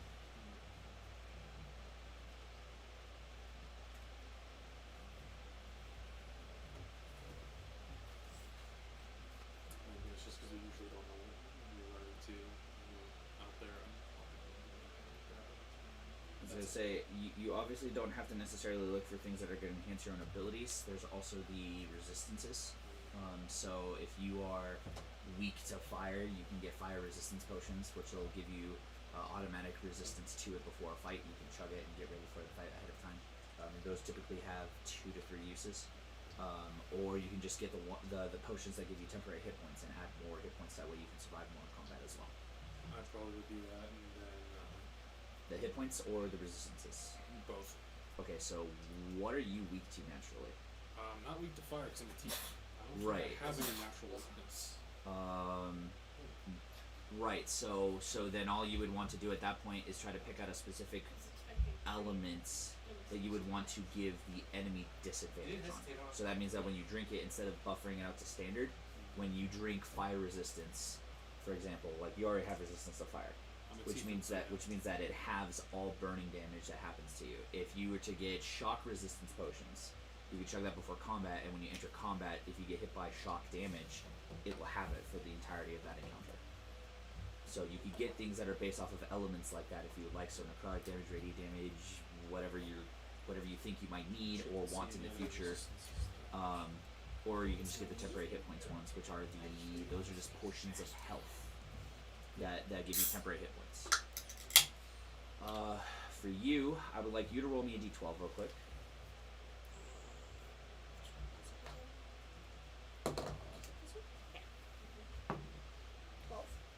So you're going to be finding health poultices that will grant you d12 on healing rather than the standard d8, so it's an extra 4 hit points of recovery. The prices on those are going to be, because you guys are going to be a stock supplier, if you buy in bulk, they will be 2 gold pieces a piece. That means you have to buy in bulk, which means you have to buy at least 10. How much gold do we have? Let's have you guys all, you know what, for the 3 of you, let's do exactly what we just did with Meg and Mark, because I don't think we gave you a budget at the beginning of the game. Let's have you all roll your d100s, followed by a d6. Just a standard 100, you don't have to worry about the second digit. Huh? 30 and 3. 3 and 3? 95. 95? 71. So we'll give you, not including your shreds, you have 150. Yours was 30 and 3. So we'll give you 320. 95. No, yours was 95, so he's the wealthy. He's the wealthy bastard. Where is it? You're right at 1200. Yeah, no. Only 70 of But y'all said this already that the wealthiest ones were gonna be Megan and Grim because they don't spend money. Well, not just that, but I think her excuse is she doesn't spend money. Mine was my line of work. I get paid a lot for it. Well, and you don't get drunk, so you're not like the rest of them spending all your money on booze. Well, I can, but it's just gonna do nothing for me. You're just gonna be crying in the corner because you can't. This is bullshit. What about that? What? There should be an area that has wallet or currency, and you can just add gold, Yeah. electrum, copper, or silver. Which, by the way, I don't How know much if you was that agree again? this with me. Screw electrum. I don't use them in any of my campaigns. So I pretty much just use gold, copper, and silver. I never use electrum. Right. Electrum's dumb. What was it? 320. What was the conversion rate? Like how many silver to Silver to gold is 10 pieces? 20 pieces. I think it's 20. 20 and then, pieces of silver to a gold, And then copper to silver is 10. and then 10 copper to a silver. Yeah, if I remember correctly. Okay. I think that's right. I'll check the conversion rate at break, just so we know for sure. You said 1200. Yeah. So you're rolling in dough compared to everybody else when it comes to pocket money right now. Well, yeah, but most of my stuff's expensive. I mean, he's technically got an extra 300 scrit, but he just spent 100 to get the damagers, the coders for him. I guess I'm gonna get any disadvantage poisons that I can, and some. So do you want just some like natural resistance potions? Like a generic collection overall, or do you want specific types? Whatever you feel like might be useful. Is there anything that would actually enhance my own abilities, such as water breathing or anything like that? Who Do you needs have water water breathing? No. Okay. Like something to increase Really? any kind of perceptions that I would have. What, like actually like, you? No, him. I was like, who needs Hey, water? anything breathing? to I keep on looking at the feed mark, and you just look dark as hell. Like the shadow that she put under your eyes really outdoes the ones because your brows are so dark, and so all of a sudden you just see You look like you want to rip somebody's heart out. Like, you just look upset. You and Grim look like kindred spirits tonight. We're just gonna put him over there. So I guess, yeah, basically what I would be looking for would be kind of like... I know that you can get potions of Featherfall. Yes, there is potions of water breathing. Alright. What other potions could let's I take a use look at this. For, like... Breathing underwater is you drink it and you can breathe underwater for an entire hour. It is considered an Not bad at all. uncommon item, so we are going to... they'll sit properly at about 20 gold pieces of vial. Okay. And it is for an entire hour. This clouded green fluid smells of the sea and has a jellyfish-like bubble floating inside it for its appearance. You can breathe underwater for an hour straight after drinking this potion. It is a one-time use. You don't get multiple drinks out of one vial. And then you wanted to look into... Any other, like... So like let's look up potion of Featherfall, because I know that one exists too. Slow falling means that you will no longer take damage from falling above 30 feet. You can make this out of a nether wart, phantom membrane, and a water bottle, but for doing it, for buying a potion, you know what I just did, right? Yep. What did I just do? I just read ingredients from freaking Minecraft. Yep. Because I didn't type in D&D. I just explained a why is it? It's not called Featherfall. It's just called Slow Falling in Minecraft. Why did they do that? That was dumb. Unless they renamed it Featherfall. Yeah. Really? Yeah. Nerds. I can't believe I was waiting I for you haven't to played catch on. Minecraft in Another years. bar. I was just playing Minecraft the other day. Well, on what console? On Xbox. You play on PlayStation? Yes. Featherfall for a minute on a person. I play on Xbox. It's gonna roll a I'll steal your Xbox then. D4 from me real quick. Sorry, keep the same thing so we don't shoot you. One, it's gonna cost 200 straight Like though, what? Xbox? because it can save you from imminent death. So that's a little more expensive. Actually, I'm not If you want magic resistance in general, The Series X? I'll probably be getting both. I'll get both control. magic resistance, automatically magic, all magic being put on you gains disadvantage. It's fair. Just Oh no! So you drink a potion, you roll a D10, or the DM can, with your permission, you choose which one you use it for. So that is acid, cold, fire, force, lightning, necrotic, poison, psychic, radiant, or thunder. So it's all the standard resistances, and you gain resistance for an hour. Potions cost. 3 nether wart. Shut up, alright? Your DM made a simple mistake because he was reading the guide without thinking about where it was coming from. You need to shush over there. Hey, you better leave that in the final edit. I'm not gonna. This is live. I don't touch the lives. The lives are here. But when you post it, Yeah. Potion of Resistance is 100 gold pieces. 2 price rise. Anyways, that's alright, that's enough. No such thing. You guys are gonna keep this on me for like the next 5 sessions. I You know. really Oh, yeah. Minecraft Just potions. so you know, with that in mind, karma's a bitch, and whenever there's trouble coming up and I can save you guys, I'm just gonna let you fall instead. Well, Robert's gonna die good next thing I session, drank get ready. my potion of feather falling then. Well, I mean, Potion of Featherfall is a real thing. I just did. Yeah. It looked That's up what automatically. The I'm saying. Minecraft one, the D&D one was right underneath. What? I know. Minecraft is now higher search than D&D. Well, duh. Wonderful. It's the #1 video Nerds, game am I ever. right? What do you want? So you gonna pick any of these up? Which ones you gonna grab? All of them. One of each. 5 of each.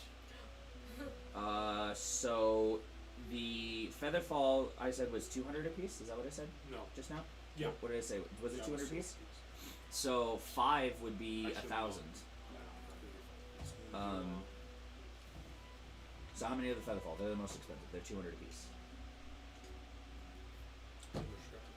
One Featherfall. The potions of resistance are 100 apiece.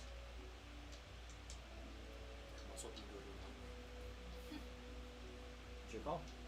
Throw it for another day. If you make money. Um, And don't forget, you guys do have an armory back on the ship, technically. I don't think they know most of the Bloodhunter stuff. That's what. Sure.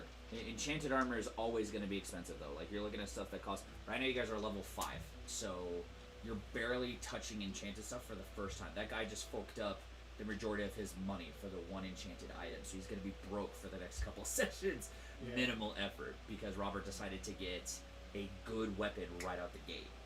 That's how it's going to be for a while. You guys won't be getting enchanted stuff unless you're coughing up cash.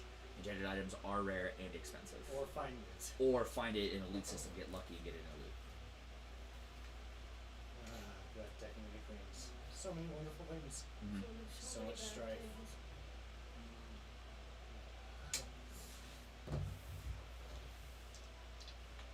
How much was the water breathing ones? Water breathings were only they were cheap. They were only like they were 20. I think I will grab 10 of those just because of the amount of time we're in. Okay, so that's 100 straight. Actually, 200. Okay, 200. I'll probably grab. And you already picked one of the featherfall, right? Yeah. So that's 400 gold so far. You're gonna be broke. Ah, you still got 800 gold. And I think I'm gonna do the.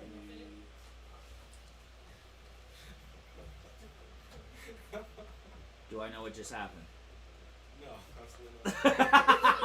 I'll do 500 of the. We're having a dance on one side of the shop. Which one? I'll do 5 of the magic. Oh, the resistance. So that's another 500. So I'm at, that's it, 300. Yeah. Okay. Make sure you write down what you just received, and make sure you deduct the gold you just took.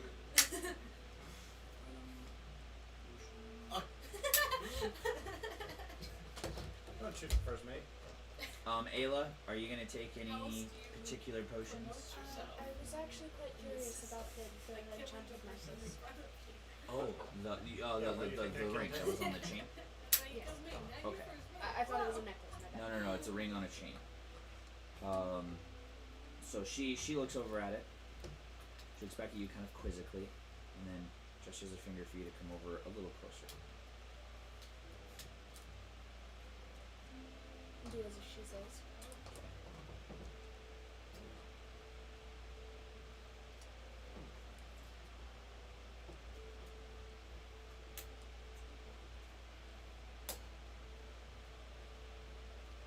I just had it and I just lost it. Okay, there it is.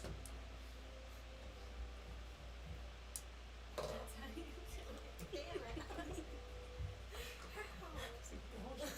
do it.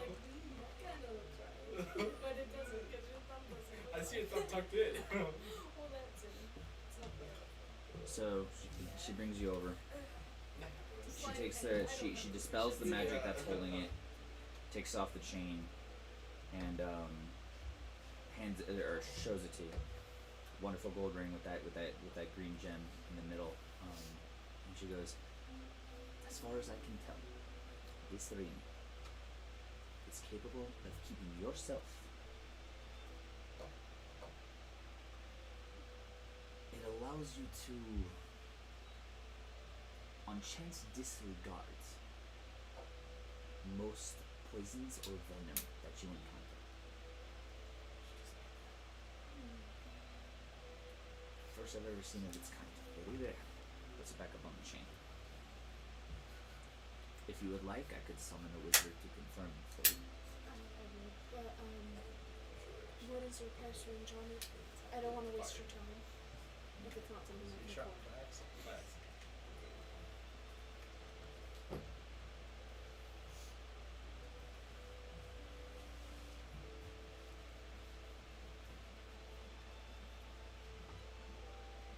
May I ask,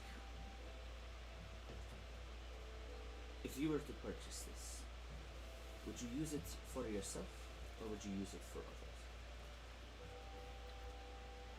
In my line of work, I kind of use it for myself.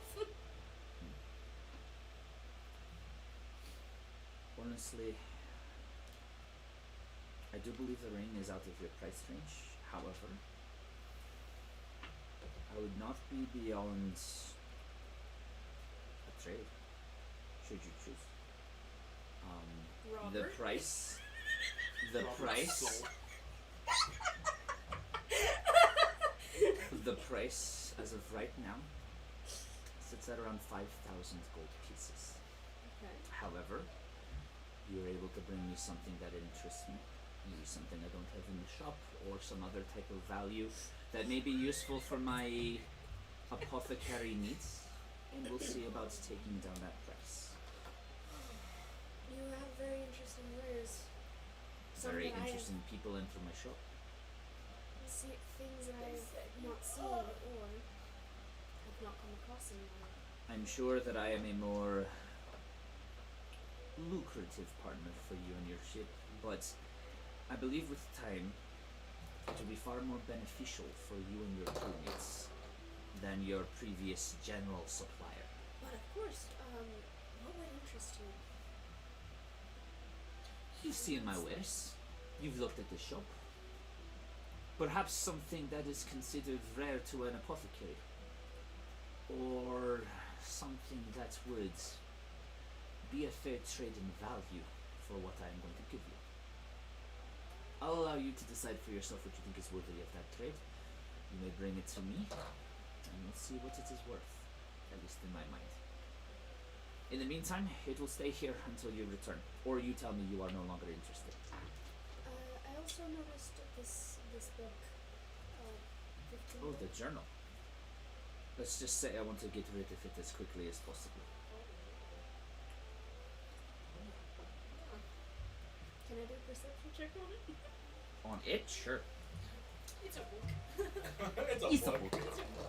Nat 20? So you take a good glance at the book, and again, it's just a leather-bound book, with like a sash over the top and a leather strap wrapped around the sides.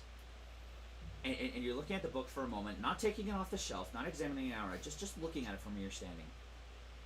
And you notice that the pages aren't pages. They look like sleeves rather than pages.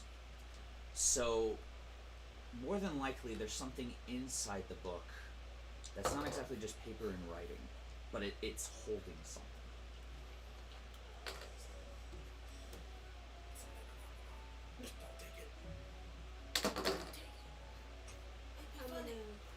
I'm a backwood. I'm not gonna. Very well. It is here if you. It will be here until someone purchases. Mark, I need you.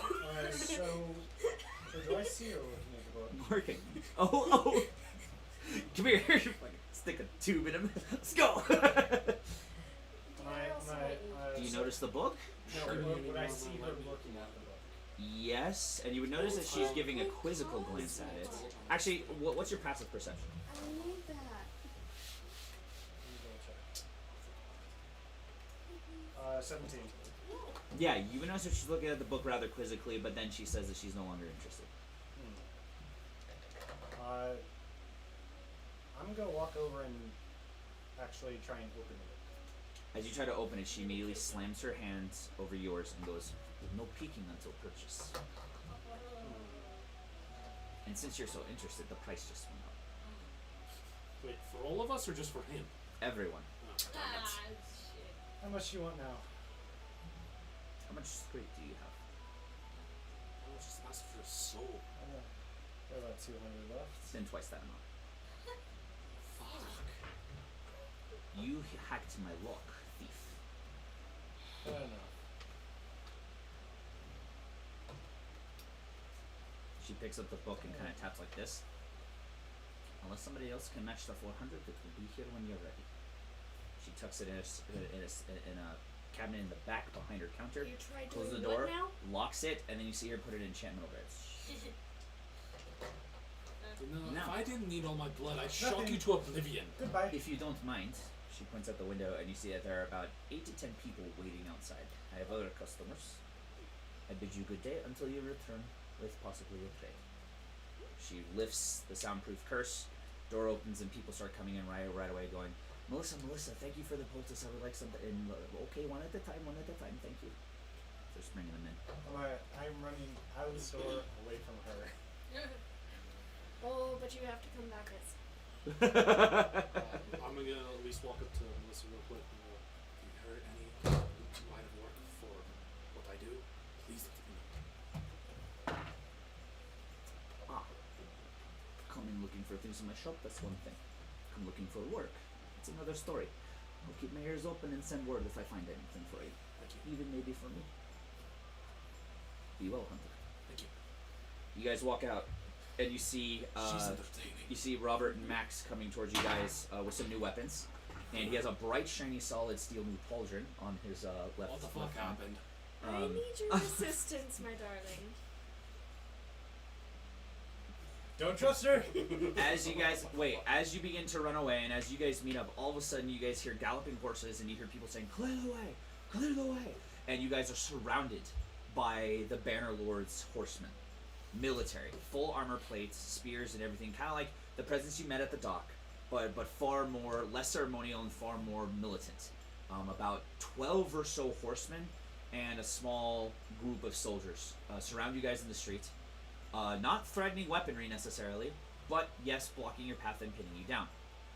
I'm gonna draw my bow. Okay, so as soon as you draw your blow, immediately all the foot soldiers put their spears up on top of their shields, little notches on top, phalanx style, and go up like this. One of the horses rolls in, lower your weapons.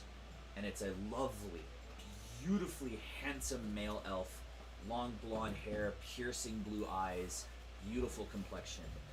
Doesn't wear a helmet, full plaid armor, has several medals on his front breastplate, and carries 2 long swords, one in each hip. Kind of waves his horse, looks down and goes, "Forgive me, but you are of the crew of the Sovereign, are you not? Yes. We were told to come looking for you. Your presence is needed at the castle."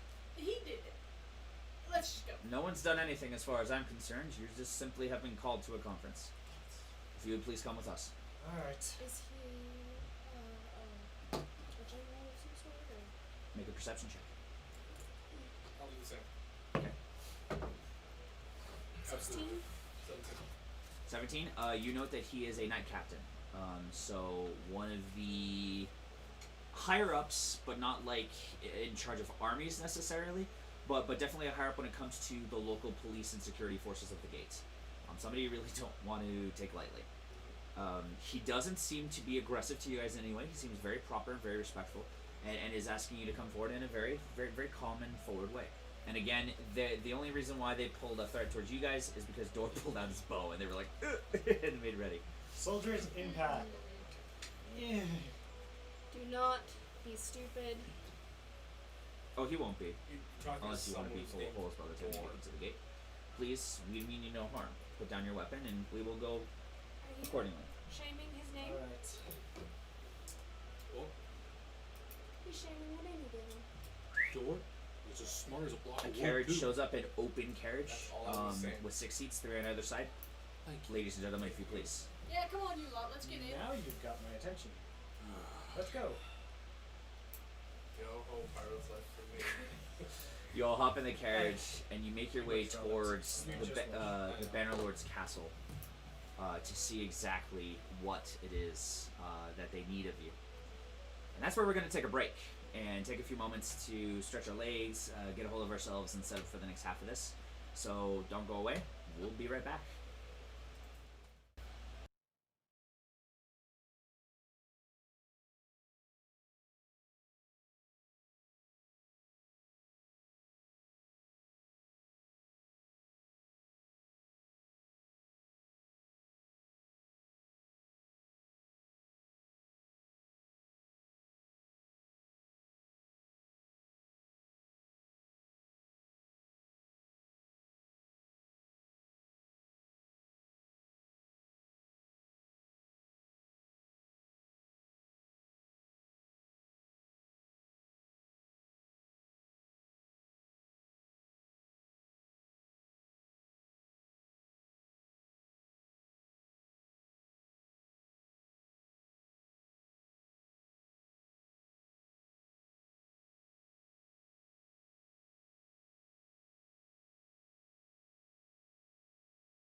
to show up the road. Hey, welcome back. When last we left, you guys were being escorted to the Bannerlord's castle. I did nothing wrong. Or one of the Yeah. Bannerlord's castles You did in everything wrong. Yeah, in Baldur's Gate. It takes about an hour or so for you guys to get to the castle. Big threatening place. Looks like a completely made out of solid, heavy stone blocks, like the stuff that would take like 40, 50 men to haul around and pull rope on and stuff. For what? Whose is that? The Dr. Thunder? I got mine. Yeah, I got mine right here. Freebie! Freebie! Chuck. If nobody's laying claim to it, yeah. Basically, with your guys' knowledge of fortresses and things, any experiences you've had in the past, this place is foreboding. This place is intimidating. It is okay, this keep is meant to hold out. If the siege breaks through the walls of the city, you can still hold out for a very long time in here. You know, it is a well-fortified, big fortress keep in the middle of the northern, or excuse me, the southeastern side of the city, known as the Wide. It's right next to the Garden District. A lot of the higher ups live here. Fortress and fortress. Yeah. Obviously, you guys know a few other things from the war. The war was conducted on two sides. There was the Empire, and there were the Bannerlords. The Bannerlords were the same concept of, in Star Wars, the Republic against the Separatists. They were the people who wanted to maintain independence from the Empire, still have kind of their own words and their own say on what they do, and didn't want to follow a united government force of any kind. The difference being that it wasn't as antagonistic as what you know within like Star Wars. It was far more neutral. When the war occurred for the last 6 years, there was a lot of flip-flop between the two sides because of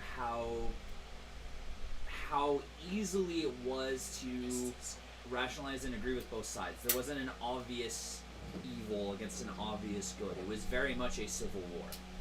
That both sides had justifiable reasons for why they were fighting for what they fought for. At the beginning of the war, the Empire was in control about 40% of Faerûn. By the end of the war, when it ended, they now control about 75%. They did not get totalitarianism. They didn't get the entire country, but they did get the majority of it. The Bannerlords still control about a quarter of the lands when they officially initiated their peace treaty, saying that though that quarter of territory that the Empire doesn't control will not be invaded by the Empire for as long as the treaty remains intact. So as of right now, it's kept that peace for the last 3 years, ever since the war ended. There hasn't been a lot of conflict as far as the big governments are concerned. Baldur's Gate is Bannerlord territory. Right now, every time there are Bannerlords visiting the gate for the main gate, the Gate Lord, you see their banners up on the keep as you enter in. So it's always the Baldur's Gate's sigil is always up there, the Gate Lord's symbol. But then if other Bannerlords are visiting, their flags end up as well. Right now there are 5 flags up there, so there are 4 other Bannerlords who are currently here. You guys, as you are escorted in on this open carriage, you see the other armies that are escorting them. I would like you all to make a perception check real quick, please. 17. I got a 20. Natural? Yes. Well done. Yes. Woo! No, so that's gonna be a 15. Another natural. What? Okay, so Mark, Megan, you note 2 particular groups of factions that you note that are intimidating, surprising, and a bit shocking to see. One of them is the Nelanther forces. The Nelanther lords are here, which are the southern islands along the Sea of Swords, who tend to be very neutral. They actually are some of the few islands that kind of are like Baldur's Gate. They are okay with piracy, as long as it keeps everything on a neutral ground and there's not really vendettas or governments tied to anything. You also note, in particular for you, Mark, you see the Moonshae elves, the high elves from the Sea of Moonshae over by Norland are here, which with your past, you've come across them a couple times before. Golden armor with filaments of emerald green mixed in their sort of feather-looking plate mail, helmets that have wings coming off the tips, with large, basically like naginatas, bladed spears in their hands, with large teardrop shields holding at attention. looking across the way from the other banner lords that are here. So You- sharp. You guys trot through these guys. They don't pay any attention to you. You guys obviously don't pay any attention to them. You go through. You get screened real quick. They check you for weapons, but they don't remove them from you. They just register what you have on you. They just want to know what you have. However, real quick, they're going to check to see if anybody has poisons. Who here is holding poisons right now? So I want you guys to roll a d20 against mine. Just a For- just Straight d20. That's a 4. Yeah, 2. 2? Okay, so they do find your poisons, and they confiscate them for the time being. They will be held in a specific holding area. They show you where they're going to put them. They put them in there directly. They close the thing, they lock it, and they show you which guard they give it to. They give you his name. His name is Will. And he will be the holder of this key till you leave, and he will open that chest for you and give you your items back. It is simply for security purposes, specifically for poisons. As you guys walk up, you meet with an archmage, who explains that in the meeting that you are about to enter, you're only to speak when spoken to. Do not ask questions out loud. Wait your turn and wait for permission. You are not to look any of the banner lords directly in the eye, or present yourselves to them face to face, body to body, unless given permission so. And as far as entering the conversation that is about to take place, you will stay at your appropriate sides until you are given permission to step in. And only if you get permission to step in. Otherwise, your sole purpose here is to be witnesses to something. Understood? Yes. Any questions? I'm gonna text something here or something. Okay.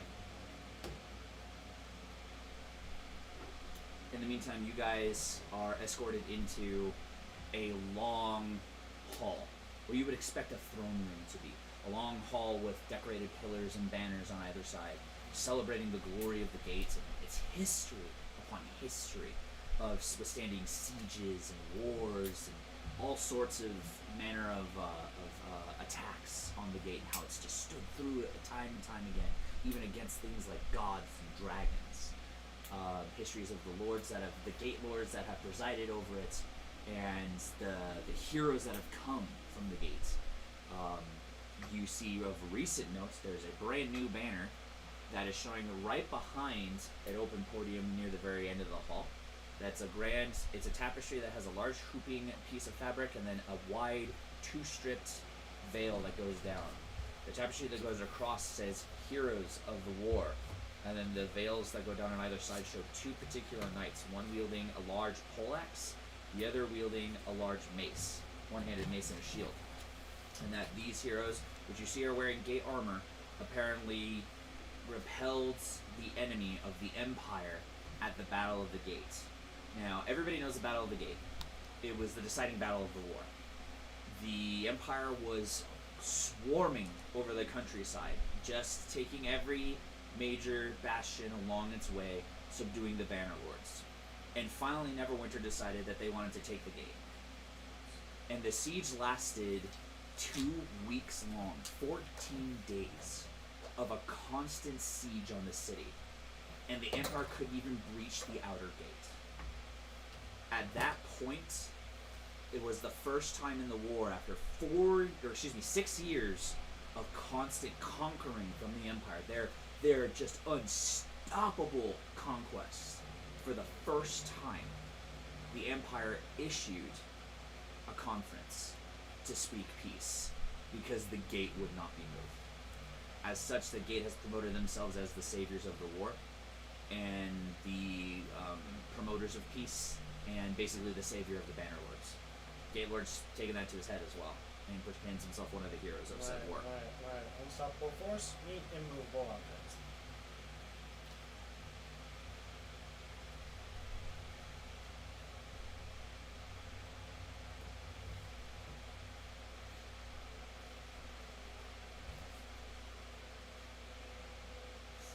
So, Texas, meet Robert.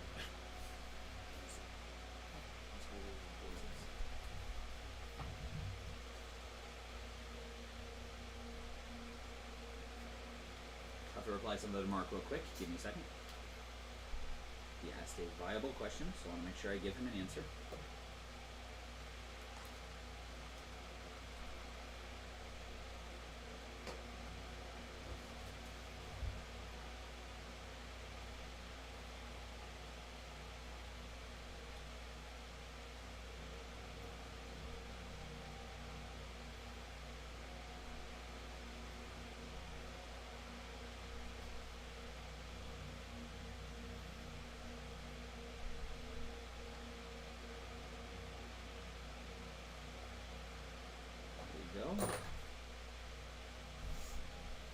So,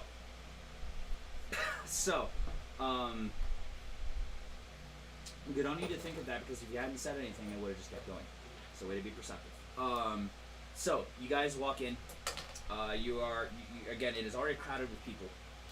Most of these people are lords, dignitaries, dukes, duchesses, wealthy people within the gates. So high-paid merchants or shop owners, entertainers.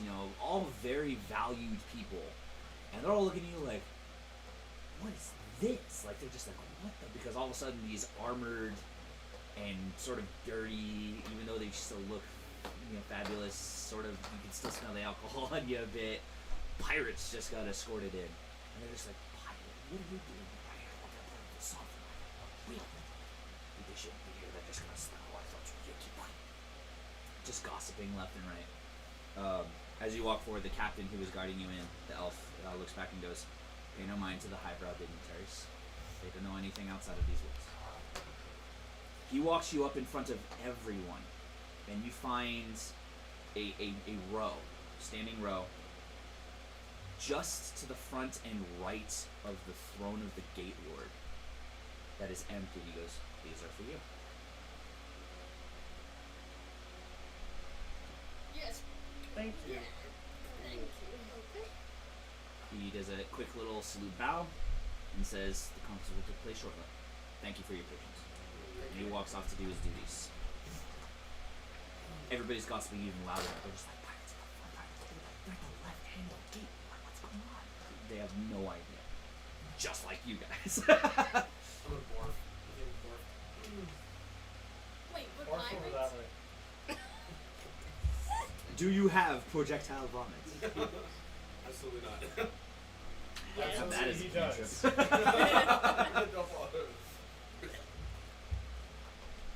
Acid damage. Enemy is now disgusted. Yeah, nobody's taking like you at all. You don't see a single face that's looking at you with like a glow or happiness or even just curiosity. Everybody's just looking you guys up and down like, what? I'm gonna give a wink. Obviously, the royals that are right next to you have taken 2-3 steps to the left to avoid being immediately next to you guys.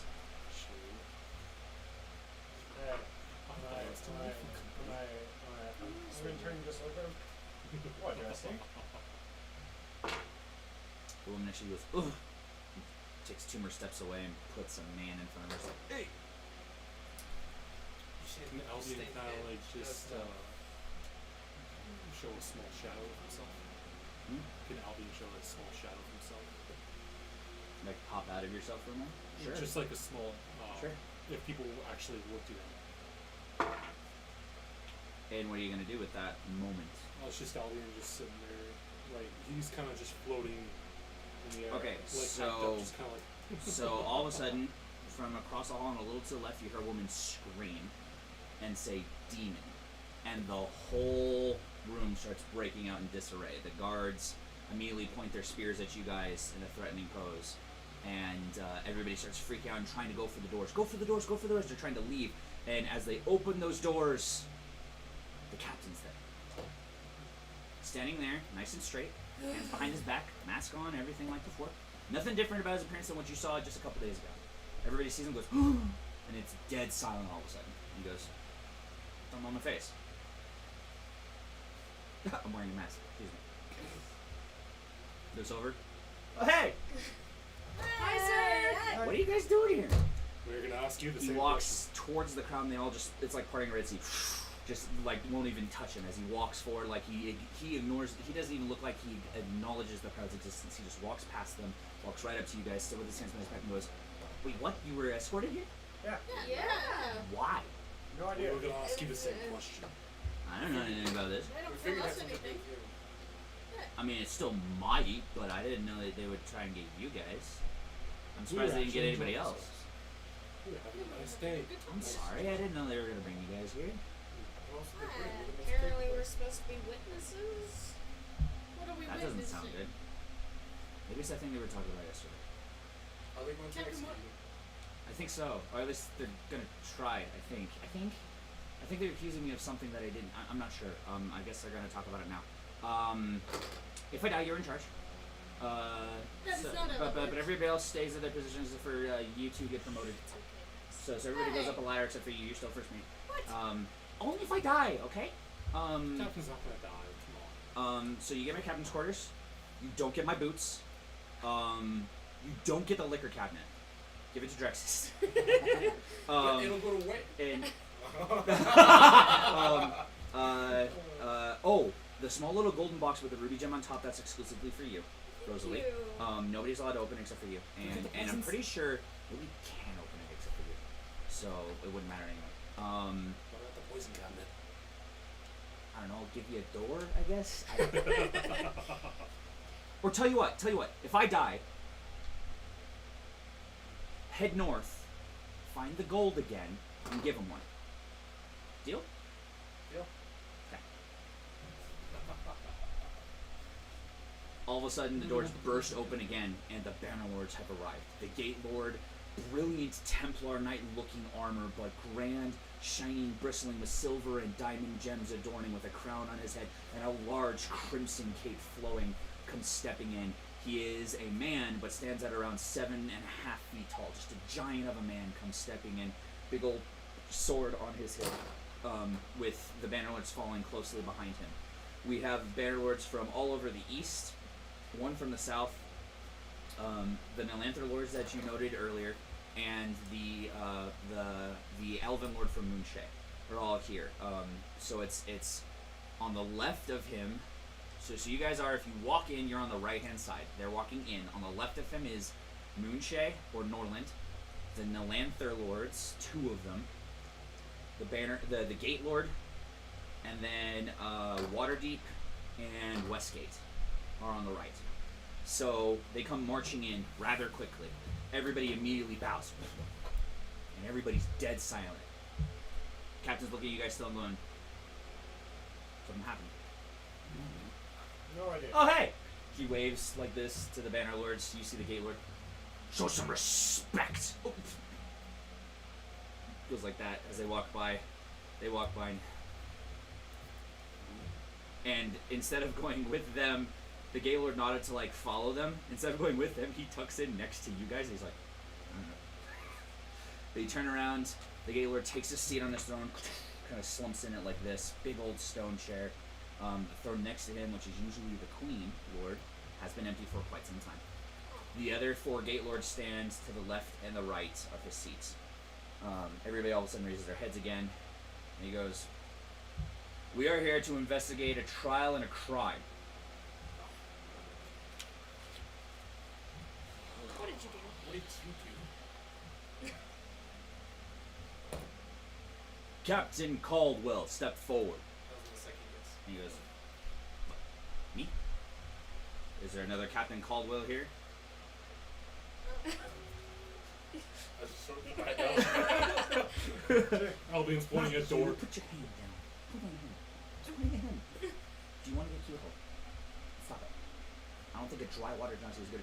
And then you just hear, "Kingston!" "Yeah, yes, sir." "Step forward." No. Steps forward. Looks around. What, do we take a knee or something? No. Do you remember what we talked about yesterday? I was escorted here. Lots of pointy spears. Met with you in your chambers. Not what you're thinking. I'm looking at you. And you. Oh yeah, you wanted to know where your daughter went. That's right. She was kidnapped 3 days ago. I asked you if you knew the whereabouts, and what did you say? Yes, I do. And when I asked you where, what did you say? Not gonna tell you. What the hell? Did you say that out loud? Yes. Roll d20. 19. 19. The whole crowd goes. Banner Lord slumming a chair. You did not explain why you wouldn't tell me, Caldwell. Would you care to explain now? Oh yeah, sure. I know that I know where she is, but I also can't tell you where she is because it's kind of complicated. It's a good way to put place. And you guys all hear something that, so you all hear it. You hear it too. You don't really quite understand what's going on, but you see them kind of go, oh shit. Because you guys hear underneath the mask Caldwell go, knowing that he's up to something, and he goes, see, the problem is she doesn't exist anymore. Like, I know where she is, but she doesn't exist anymore. And everybody starts gossiping a little bit, and the Gate Lord leans in and goes, are you saying she's dead? No, not dead, just not, corporeal? Like spirit? Her body, I could show you where the body is, but no good. There's nothing in it. Your worship. Lord leans back in his chair and slumps and goes, someone removed her spirit. Yes, sir. And you know who did it. No, sir. But I could figure that out if that's what you're asking of me. No. That was a side matter. The real crime that we're talking about is the kidnapping of Lady Aurelian, Lord Lazellan's daughter. It just happened last night while he was visiting. And the only thing that's changed from last night to the day before was your ship arrived. People have reason to believe one of your crew has kidnapped the Lord's daughter. So, did you do it? He's standing there and he's quiet for a minute. And you hear his voice change. You're accusing my crew of kidnapping? How dare you? The whole crowd just, how dare you accuse us of anything that we've never done? I'm a pirate. We're pirates. We pillage and plunder for loot and trade. We don't kidnap. And we don't murder for any lord, no matter how expensive they give it to us. We may be pirates, but we have a code. And our code says there are a few things we don't do. No, I didn't kidnap your daughter. And if any of my crewmates did, and his neck snaps towards you guys, I'll kill him. Outright. But they didn't do it either. I know that to be true. I'd stake my life on that. So, apologize. Everybody gasps again in the room. Lord Lazellan, the Norland, the High Elf Lord, the brilliant raiment, platinum blonde hair, looks like he's 20, but you guys know that he's lived for hundreds of years at this point, steps forward, staring very quizzically at your captain, and he goes, apologies, Captain. Apology accepted. Now, is there anything else you would like to wrongly accuse my crew or myself of? No?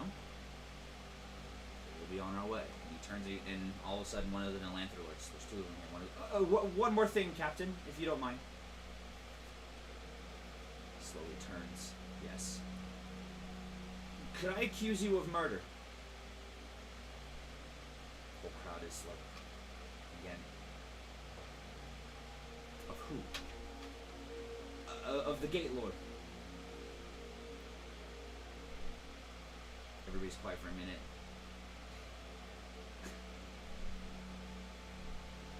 I mean, you could if it happened, but he's sitting right there, and that's kind of proof he's still alive. So, I mean, you can, but it won't work. He steps forward and goes, "Oh, I believe I can prove it." And you watch as this Nelanther Lord creates an incantation, and starts changing something, and a light shows up in his hands, and he shoves it towards the Gate Lord. The Gate Lord's armor reverberates and falls apart. And there is no one inside the armor. The whole crowd gasps, and it's loud. There's just discord all over the place, and you all hear the captain go, "Damn." What do you do? Damn it.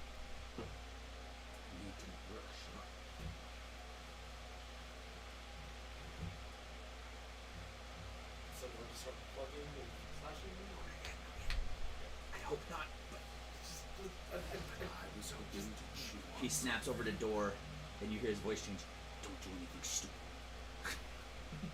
Don't do anything stupid. But if swords are drawn, blow everything up and run like hell. Yeah, Sounds like a plan. straight for the ship.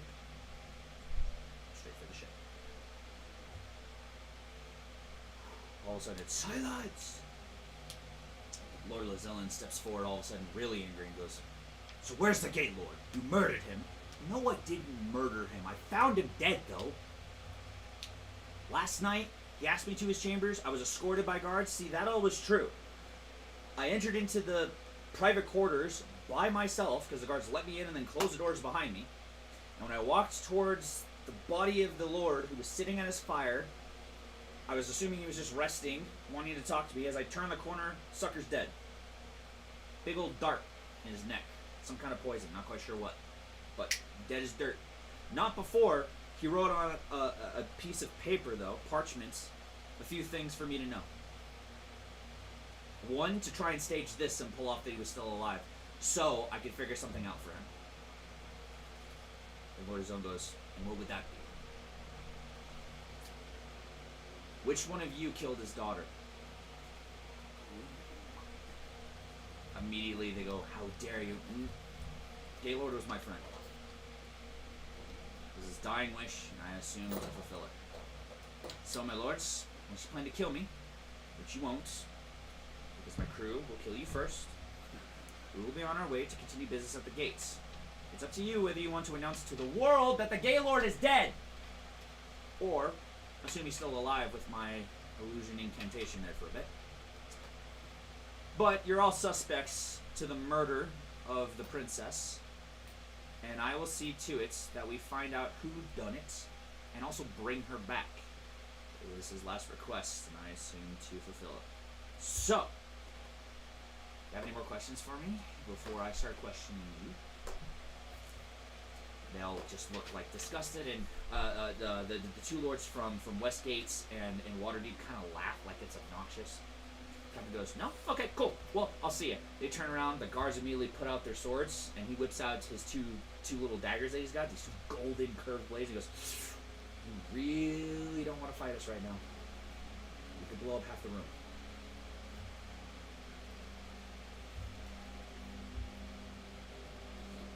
Everybody make a perception check. It's gonna be a 15. It's a 7. Oh, I'm sorry. 14, 15. 15, Sorry, 17, 15, so 50, 50, 14. You three immediately scan for possible exits. You're like, obviously you guys cannot fight off the entire keep from the top down. That's like practically impossible. But You say that. no, like legitimately, it's this idea of if all the Bannerlord's little armies are here, plus the Gate Lord's armies, and you are on the top tower of the top keep in the throne room, and the only way to get out is to jump out of a 250 tall window straight to the ground, or fighting down a rotating staircase full of soldiers running up it. Yeah. However, you do note the two exits. There are only two ways: out the window, or fighting down the stairs, or jumping down the center of the stairs. Either way, it's a long fall or a heavy fight. You're definitely bottlenecked. You two note something else. You immediately, instead of scanning for a way out, scan the current opposition in the room. You've got the Bannerlords, who you know are a bunch of badasses. They were fighting in the war only a few years ago, at the front of each of their armies, because Bannerlords are independent as hell. So you know that they're all very capable fighters. You're going to have to play very close attention to them. Two, other than the Bannerlords, there are 12 other guards in the room, all guarded in full plate armor with heavy lances. Three, you assumed walking in that there were probably traps and guard incantations on the doors as you entered. So they will probably trigger a trap or cause damage as you leave unless you disenchant them. And of course, the final one, there are plenty of hostages to take. Should you want to do like a hostage situation where like, let us out or they die. And you know that plenty of these people in here are wealthy as hell. So you could quickly grab somebody and be like, you want to ruin your economy? Like, you can do all sorts of stuff. So, real quick, one at a time. What are you going to do?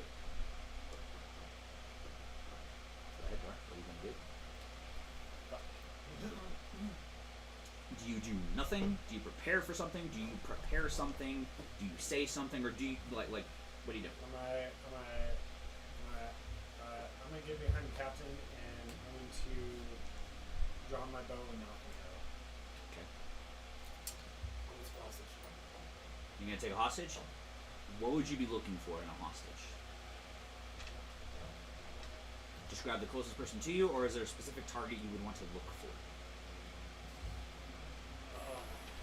Oh, what's the first one to me? I'm going to protect all at once.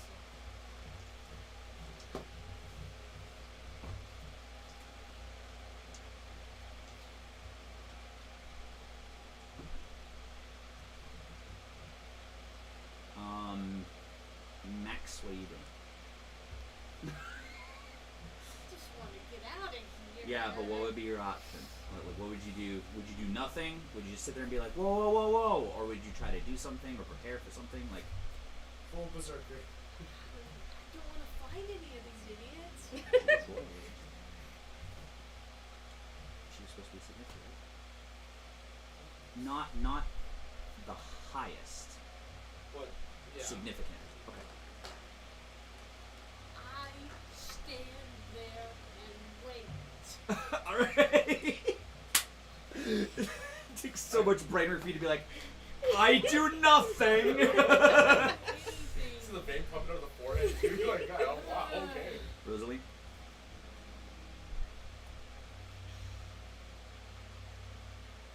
I'm gonna be cautious, but I'm gonna kind of wait. I'm like, can't we just come to a conclusion? Okay. Drexus? A better I'm one? gonna go ahead since I can have telepathy. Uh-huh. I'm gonna have Albion ask the captain, do you want me to Explode. bind anyone? Okay. And he's gonna be like flicking his middle finger a little bit. Yeah. Guy in the red coats wearing a silver crown on your left.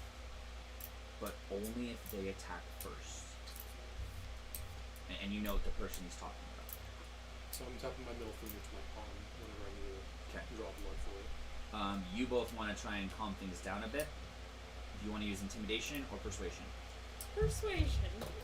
Wait, what do I You have can pick more? whichever one's greater. You can look at it and see which one you have better advantage on.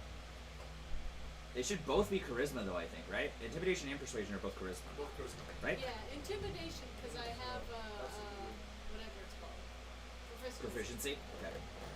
So that will be the charisma modifier plus your proficiency modifier.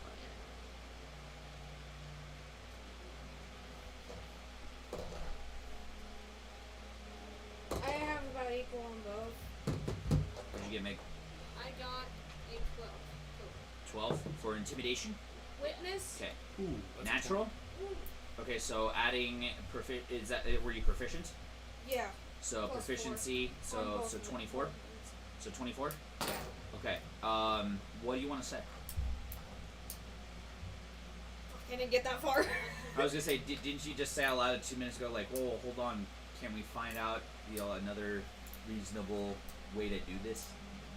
Is there any way we can possibly have a more peaceful solution to the situation at the current moment? The other 8 guards, besides the 2 in front of the captain, come swarming towards you guys, and from within the crowd, 6 of the crowd members throw off their raiments and ignite magic. Secret sorcerers that were hidden in the crowd as protectors, as well as the heavy guards. Swarm you guys and make ready for combat, kind of preventing your escape. In sort of a half circle in front of you were the one that got behind the captain, right? In front of you and the captain. Yeah. The rest of you guys are sort of to the side. Lord Lazellan steps forward and goes, I have a solution. Steps forward and goes, I'd be willing to barter a chance, a temporal pardon for you and your crew. But you have to give me him. Don't you think about it. Yeah, deal. No, you're still useful to me. Why do you want him? That's your damn business door. He's right about it. But I'll tell you anyway. you think every pirate's only committed crimes while they were part of a crew, he has business with me. Business we must talk about. On behalf of others, of course. So, give me holding of your friend here as a token of this ceasefire. No harm will come to him. None. But I will have custody. In exchange, you and your captain will be allowed to go back to your ship, discuss things over, and within 6 hours, we will arrive at your ship and see if we can come to a solution. Would you be communicating too? Of course. Don't listen to him. He's gonna put me to death.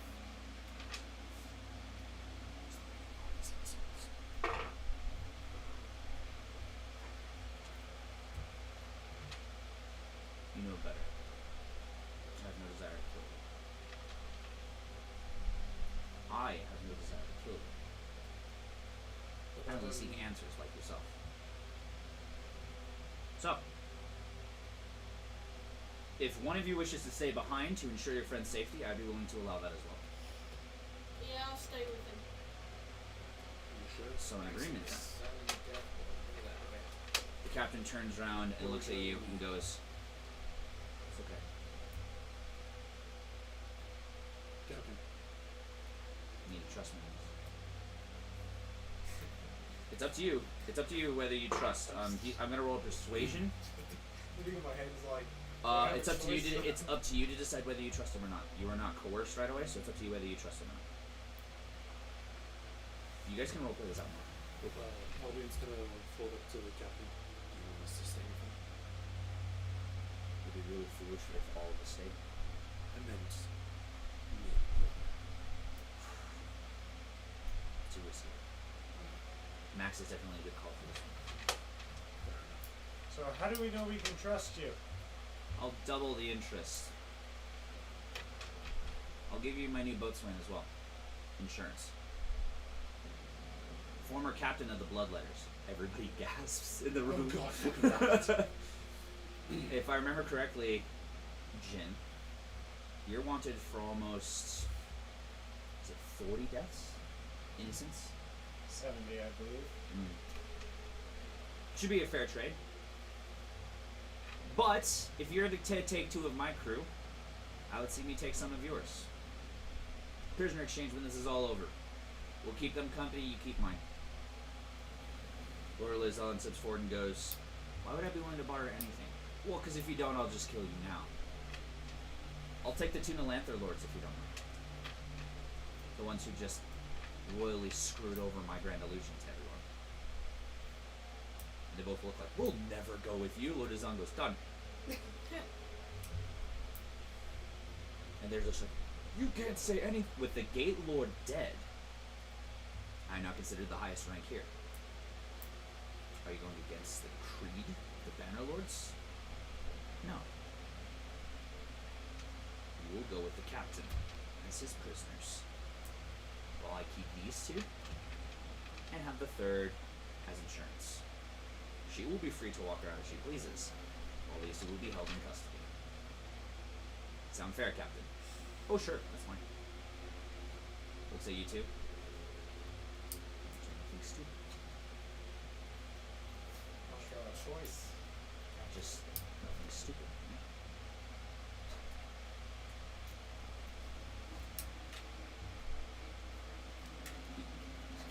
Trust the goal. He looks back at everybody and goes, How was that? "We're leaving. Come on." Starts walking. He grabs the 2 Nelanther lords. "Come on." Throws them towards you guys. "Stick a knife in their throat, please. Just not to kill them, just threateningly. We don't want them running off." Are we gonna have an escort out of here, or are we just have to walk through the streets with these guys with a knife at their throats? No. You'll get an escort out. My personal guard will take you there. I don't trust your guard. We'll take the gate lords. The captain, the guy who escorted them in, the elf earlier, he'll do. We'll go with him. Very well. I'll make sure that he comes along with you. All right. Well, go. The 2 young Nelanther lords, which are both Asimar, Radiant, are like, "What is this? They're literally I'm crying, gonna- like I'm gonna- shaking in their boots. I'm gonna smile. Don't worry, I'm a doctor. They Albion's just start. You laughing guys walk out with the menacingly. captain. Any last words you guys want to give them? You better come back alive. I still need you. You. I guess. Thanks for the vote of confidence. I still Anytime, need you. sweetheart. Albion goes and floats up to them while Drex is just like, see you guys later. Albion Wait, floats up to them. I'm gonna give him a small Oh, this is blood. gonna be so much fun. Okay, slide a hand check, please. What should I do to scare the audience? Level 2? Let's see if she succeeds first.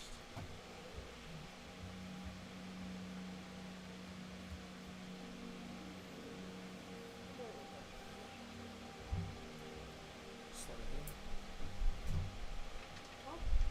12? 12. Slide a hand. 16. Actually, I'm not Okay, so she walks up to you, pats you on the shoulder, and says, "Don't die." And as she does that, she taps your other hand with a small pack of the blood that you're using for your life force. You quickly tuck it up your sleeve. Nobody sees. And then you go back. Small. See, I still care about you. Albion's in front of them. I'm a nice dom. I take care of my Very property. generous master. I take care of my property. Albion's gonna be I'm in front invested, and I take good care of my investment. Of them. Albion's gonna be in front of them. I can't wait to tell you all what the hell I'm gonna do to scare these bastards. The captain turns to the three of you and goes, "My fellow crewmates, anything goes south here, kill everyone. Have fun." Oh, I get And to the whole miss crowd's it. just, what? What? They can do that? They're like just keeping up the keeping up the scariness. And he turns around and leaves with them, leaving you three alone with the rest of these nobles and Lord Lazellin, who is now in charge, looking at the three of you and goes, "I'm a man of my word. No harm will come to you, but I would request you two please relinquish your weapons. You can keep them with your crewmates. We won't have to hold them." Cough 'em up, boys. Am I Meg, you're half clipped on the screen. Can you scoot in a little? We all gotta get nice and buddy over here. There you go. I'm trying to see if I can hide one of my hand axes like down my boot. Hat pin? Okay, roll another sleight of hand. No one touches the feather.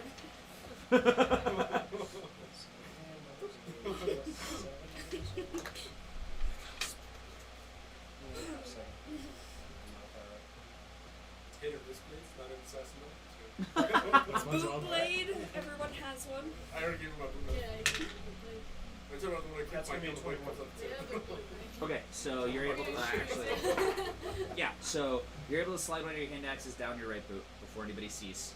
You give the other hand axe and the other weaponry over to Max. Max, make a perception check for me real quick.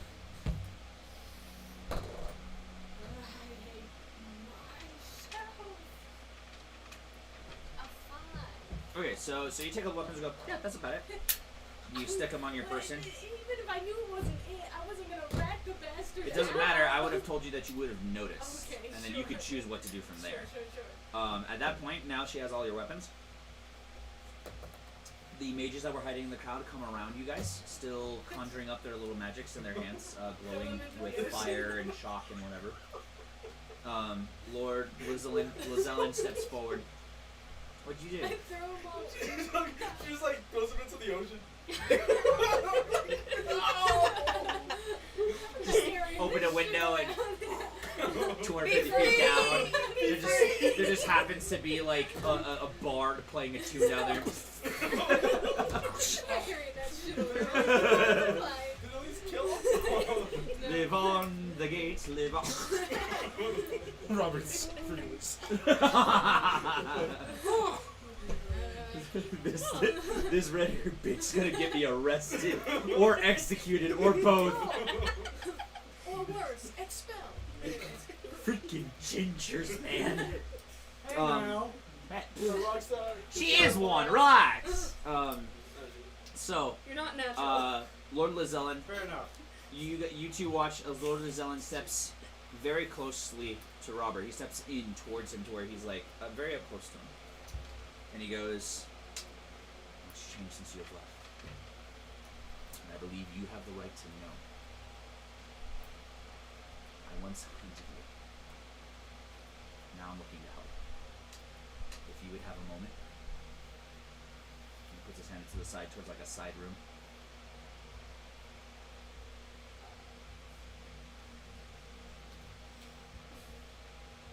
You wait outside with your friend, if you don't mind. I guess I don't have much of a choice, do I? I can't control you. You can plug me in the back of the head. Do you I can't trust control him? you. I can't control him. You can come with us with this one, or you can stay out here with him and my archmages. Which one of you is going to get attacked? No pressure! She's just like, which one, which one? Do you trust him, Robert? Absolutely not. Do you want? Do we need backup?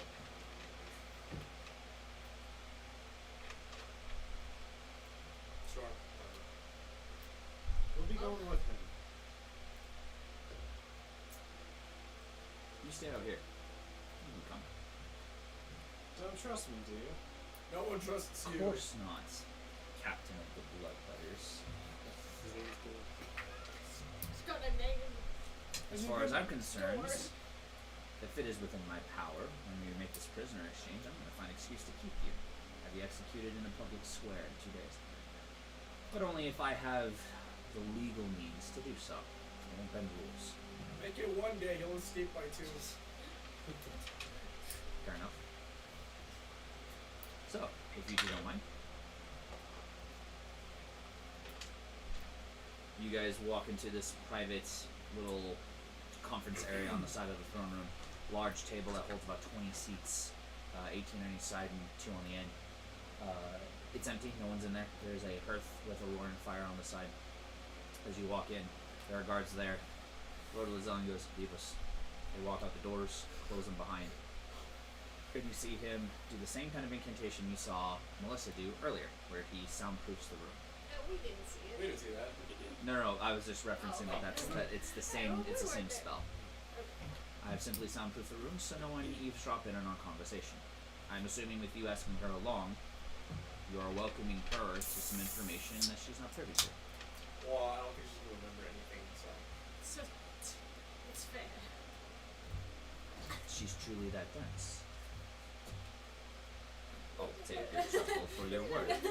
Sis, trust me. Max, is that correct? Yes. How well do you know Robert? Well, Do you know where he's from? no. I've told you this before. Yeah, I forgot. I mean, we're best friends. How do you I not know, remember I know. everything Well, that I've told listen, you? Hey, I'm in the moment. That's all I have to say. I'm right here. You're not the same you as you were yesterday. I'm not the same me as I was yesterday. Totally different people. And He's from my country. alright. He's from Moonshay. In particular, a lovely little kingdom called Ivory Village. Simple place. Maybe 500, 600 villagers, subjects, with one castle keep and a baron watching over them. A baron who 6 months ago passed away. His daughter, Joanna, was a lovely creature. Many suitors, but the baron was a rather untraditional man. He believed no one was good enough for his daughter unless they could somehow prove beneficial to his own rule. Someone who had to provide a dowry of property, fortune, military might, or economic wealth. Joanna, she fell in love with somebody else. Someone who had nothing to give. The Baron did not take kindly to this. and presumes to put out a decree that this person would be killed on sight. The person's response was to flee, which was an appropriate and perfectly legal response. And then he became a pirate. A very famous one. Famous enough to feel he had the strength to launch an attack on the Baron to reclaim his love. He failed. Quite tragically. He once was a captain of 12 ships. He left that fight with one. By all accounts, he was supposed to be dead after that fight. The ship that he fled on was found empty, set ablaze, meant to condemn itself to the depths with what was remained of his crew. But 6 months later, that ship was still sailing, under a different crew, however, and then shortly after, disappeared from the seas. No trace, to this day, cannot be found. Everybody has presumed it to be a ghost ship, the haunted spirit of that young man, presuming to exist in this world until he could proclaim his lost love. I didn't believe it. When the Baron came forward to me of his plight of protecting his daughter, I didn't grant him permission. It all seemed, to be honest, outrageous. And then the Sovereign appeared in the Sea of Swords a year and a half ago. You all had kept to the south mostly. All of a sudden you came north and began your pillaging and plundering around Waterdeep, Neverwinter, and the Gate. But you never got close to the islands, to my kingdom, and I always wondered why. It's obvious, I now know. The ghost captain was keeping himself from my eye. Afraid of when the Baron would seek vengeance on the one who tried to steal his daughter's heart. Well, the Baron died 6 months ago. Plagued. Disease finally took him from all those years of over-drinking, smoking, and the like. The same day he died, however, Joanna also disappeared. No one knows, to this day, where, how she disappeared. Last sighted, she was in her room mourning. And she was gone. I've led a full investigation, and I've pulled up nothing. I assumed you to be involved. And for a while, I figured it was rightly so. The Baron was always a strange individual. Never truly understanding the purpose of marriage and love and responsibility to one's kin. I was hoping, with his passing, that Joanna would have the freedom to call on you. Perhaps you would come home. Her disappearance changed things. Robert, I have to be frank. Do you know where she is?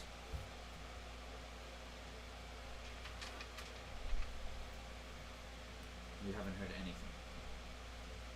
I haven't seen her in years. Well, that definitely complicates things. I was hoping you would be the culprit that I could forgive. Now things are worse. With her gone, there is no rightful heir to Ivory. It technically is part of my kingdom and property, but according to our laws, there must be a ruler over that territory. With no heir, it is free land for the barons to fight over. Your home is at great risk right now, Robert. It might become a war zone soon if we don't find it.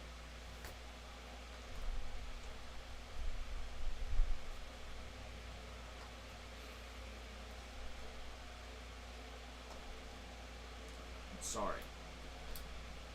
I wish you could have been told sooner. I wish I could have found you sooner. There was no way to know that you were all the sovereign.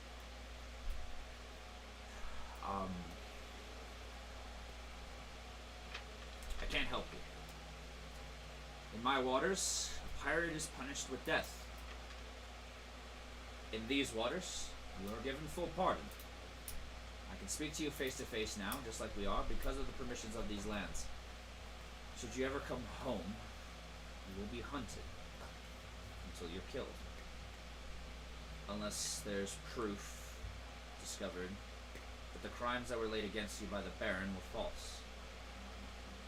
Until then, stay away from the islands until you find the right reason. But I charge you with another humble request. If you can find Joanna, Robert, I'll offer a full pardon. I'll give you the chance to come home. If I find Joanna, I'm never coming back. It'll be yours by right. Marrying into Joanna means it's your territory after that. No one will be able to touch you after that. You'll be a banner lord. But that is only if you stay with Joanna. Of course. When I saw him in the throne room, I wanted to make sure I could give the information. This seemed the safest way to do it. So, I believe I have done what I could. I wish you all the luck in finding her. I will continue to do the search myself. Should I see you again, Robert, I will have to kill you. But if I find Joanna, I'll give you a chance to see her first. He drops the soundproofs down. As far as I'm concerned, pirates, that is the end of our conversation. Good riddance. Very well. I will escort you all back to your ship. He opens the doors. Guards, let's see these ones back to the docks. All you heard was that end of the conversation with the doors opening. And obviously Robert looks extremely distressed and Max looks distressed and sort of confused at the same time. A natural concern for Robert. Anyone care to fill me in? No. Nope. Alright, I see how it is. Get taken prisoner. You guys are marched to the Where is gate. Shut up. God damn, I just can't get a word in now, can I? Nope. Well, fuck love you too. Alright. You guys are marched to the gate.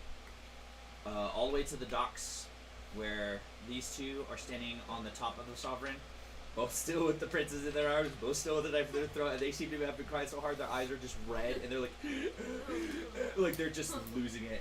They look annoyed as hell. They're like, he hasn't stopped since we left.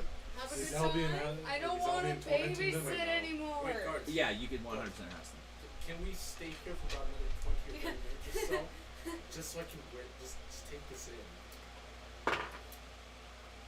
One of the guards goes, how dare you try to, and then you guys hear a voice behind you. It is all right. I will take the prisoners to the dock. Oh no. You feel a hand clap your shoulder, and Dragonborn's head comes in and goes, hello, my friend. You seem to have been getting into a lot of trouble since we last What saw else each do you other. expect from us? Pirates, you expect. We'll do the best. Let's get you back to your ship.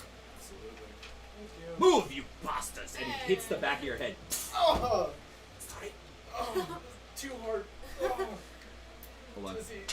You're gonna take 3 points of bludgeoning Those damage. acting classes aren't paying off, are they? So Devine escorts you three, with Lord, with Lord Lazellan, across the docks, being watched by all the guards. There are archers along the gates.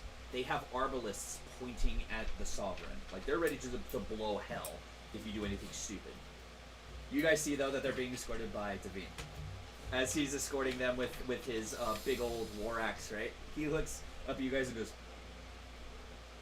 I said move! And then finally you get to where you're right before the gangplank of the ship. A prisoner exchange. These scallywags for my lords. Please take them. These pirates for my crybabies then. Please take them. Laughing makes it hurt more. You can see that David is trying to keep a serious face, but he's like, he's just like smiling the whole time. Just. Be method, man. David, please take them. Please. Do you accept the prisoner exchange? Yes. I don't think they Yes. I don't think they do either. They're having fun. You know what? It sounds like they're not trying. Maybe we should give them another hour or two before they can make up their minds. I think so too. Yeah. Maybe I should bring you back to the gatehouse where we can drink and wait and see what their decision is. Absolutely. Yes. Sounds good to Ah. me. Take me back to the gatehouse. Hold on. Alright. I Oh, can't yeah, take. hold on, I hold can't on. take this anymore. We gotta go. She's use her. Nope. So Devine Yeah, goes, let's do very well. We will hold them prisoner until you are willing to make the exchange. And he shoves these guys back towards the gate. He brings you guys into the gatehouse and he tells the guards to man post outside and do not leave your post. He goes inside. He goes. I feel bad for my love that we just left on the ship, but it was too good to pass up. I don't. Oh, okay. In the meantime, rum, yes, rum. Yes. Let's have a drink. Everybody, please roll a d4. Except for you two. You two are left. Oh, please don't go. No. That's a Gods 4. have That's a left 3. me. They've forsaken me. What are you looking at? You shut up. They're just What'd you roll? 4, 3, 2. 3, 4, yeah. I will roll. A 2. So you'll have a couple drinks, playing it up a little bit. You relay a little bit of what just transpired. Devine, you let him in on everything. He goes, "Oh, that is tragic. I'm so sorry, Rob." We Wait, told so I Toby, finally but we get to didn't hear? tell Yeah, you Toby. finally get to hear. Finally. If you are willing to leave me a description, we'll keep an eye out on the gate for her. Maybe we can send you notice if she passes by. Of course, and I will keep it with me. Please, me before the war. Absolutely. Absolutely. What do you think happened, Robert? Wait, so you were a captain too? Well, it was more the first mate. The story gets a little bit muddy. Depends on who you talk to. The Grand Gold Fortune, the pride of the North Seas. He was first mate until he passed, and then he took over the fleet and attempted to rescue his love, which didn't pan out for him. No, it didn't. I feel your pain. I was first mate to Captain Heartgold of the Heartgold Pirates. And when the fleet was destroyed at the island shores, our wealthy Captain Hubble picked me up, floating adrift. So, or on an actual ship, not a board. So, Thanks. and we struck a deal. And took the ship was. I'm sorry, but you act like the captain's lapdog. That's not a deal. That's me and Rosalie's like going. Devine leans in a Tell her bit. that. Devine leans in a bit and goes, "Even I know that. It's obvious. It's not a bad thing, Robert. You did what? It's not a bad thing. Before you By put all a mirror means, in your Max, skull? please, do give my love my sincerest apologies. But of course, we had to make sure that everything went according to plan, Yeah, right? yeah, yeah. We had to fluff up the drama. I'll talk you up. Yeah, it's alright. Oh, and I do have a gift for her if you don't mind. Sure. Hands you a quick little letter that seems to have something inside. Nothing. That's right. Um, Is this weird? Is this gonna be something no. weird? Nothing serious or of divine intent. Just a lovely little gesture from Tukar. Sure. Just as a goodwill gift, and I didn't get to see her. I miss her. Alright. Sure. I've got it. Well, he kind of looks at the moon outside. Oh, I think we've been here for a couple of hours actually. Shall we see yourself back to your ship? Alright, everybody stand up and act like you've been harassed this whole time. Pulls up his sword. I won't break his heart this time. Yeah. Fair. I Punch won't me in the do face. that. I wanted to do that. That's not fair. Hit Maxine. All of a sudden the door opens up. Alright, now!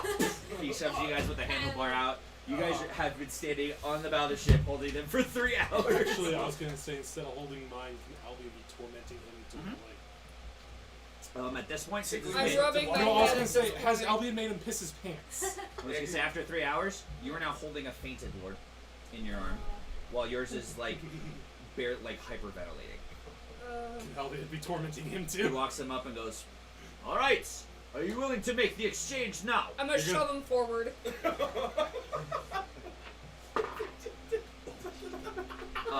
The lord stumbles forward, loses his balance, and falls off the You gangplank killed into the him. water. Just ah! Not my Unfortunate. problem anymore. And the other one, You want me to hand him to you, or do you want him to? I will Can not we touch toss the him? hands of a pirate. Ugh. Yeah. To toss The him. other one. Do you want me to fish out the other lord? There you go. Albion gonna go ahead and grab him. Tosses the fated body of the other lord into the water, possibly drowning him. Oh, no, I was the trying to- gate lord guards with meteor just like, "My lord!" They shed their armor to just like basic chainmail or whatever they have, and they dive into the water as quickly Sam, as possible Sam. to save them. I wouldn't Mages mind. are casting Featherfall, and like, there's plenty of guards. Like they're all saving them as quickly as possible. So I was just gonna use my control water to just shoot him up out of the water. Oh, okay, roll. Ugh. I'm never dealing with lords again. These are so loud. That's an 11. That's why plus a you Okay, swim. so you guys, the one is in the water going, "I can't swim! I can't swim! Ah!" And he gets hit by his brother, when they both hit into the water. Then all of a sudden, like Old Faithful, geyser just goes, when they go, "Ah!" and land on the dock, just coughing water. One coughing water, the other one's just like, "Ow!" The guards come rushing over. You guys are quickly rushed up the gangplank, and he goes, "My lords! My lords!" Everybody. So, Set let's sail. get the show on the road quickly. I'm disappointed. I didn't get what I wanted. Importantly. I really actually wanted to get some. Beldris, obviously one of the top guys, goes, "Oi, oi! Wait, let loose, go! Let's get going!" Everybody pulls up the anchor, starts going in reverse as quickly as possible, using the Damn it, I really the wanted more to get lines of those the new pullers weapons. to push away. And they go, "All right, we'll see you." And then Belgium looks at you guys, "Oi, what a captain at?" Fuck. He was supposed to be here with you guys. No, these two came along with the captains. He said he'd be right back, and he's not back yet. We're leaving without the captain. Absolutely. Set sail. First First mate, mate. Bloody hell, we can't leave without him. roll d20, Meg. Which one I'm shall I choose? commandeering this ship, Go, first go, mate. go. Did we get our poisons back from William? I was gonna try grab him. We did get. On the way out, yours were returned, Yeah. not What his. modifier? I couldn't have asked for his and confiscate. They those, wouldn't like, have given him to you. Damn it! Is there a modifier on that? Intimidation. Oh, God nice. damn it. I got a 20? So she goes, "No, we're staying here." And they're like, "First mate's orders." But then all of a sudden you hear the captain's door opens and goes, "What the fuck are you talking about? Let's go!" 20. I told you he was on the ship. Alright. I told you he was on the fucking Alright, ship. let's go. Let's not keep wasting any time. Let's just get out. And they all just start pulling and weighing out. You. Stare. Quit pointing that bloody weapon at everybody. Stop it! I mean, he's Are you Albion drunk kind of yet? sitting there he's like, half wasted Mom, at take this care of point. 3 hours. 3 hours of drinking. I mean, I'm he's gone. gone. baby. Yeah. I'm gone. So you guys pull out with a few arrows and things cast at you, but nothing terrible because you did make the appropriate exchange. Can I fire back? You note in your drunken state though, at one point you're just like, and you look back at the docks, and you see Lord Lazellan standing at the end by himself, and he looks directly at you and just kind of goes,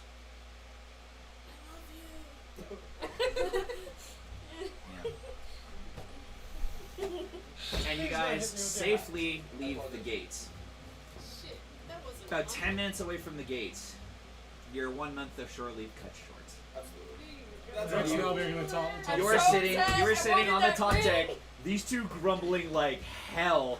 This one having a tantrum because his money bought poisons got left behind, and they wanted to shop more and they didn't get to. So go ahead, we'll play it out. Have some fun.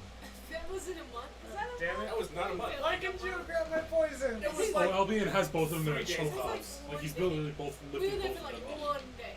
well, I mean, we got there. What did we drank, We got there, bar we fed, drank, you know. and then we Say, drank some more. We were Robert. there for 2 days.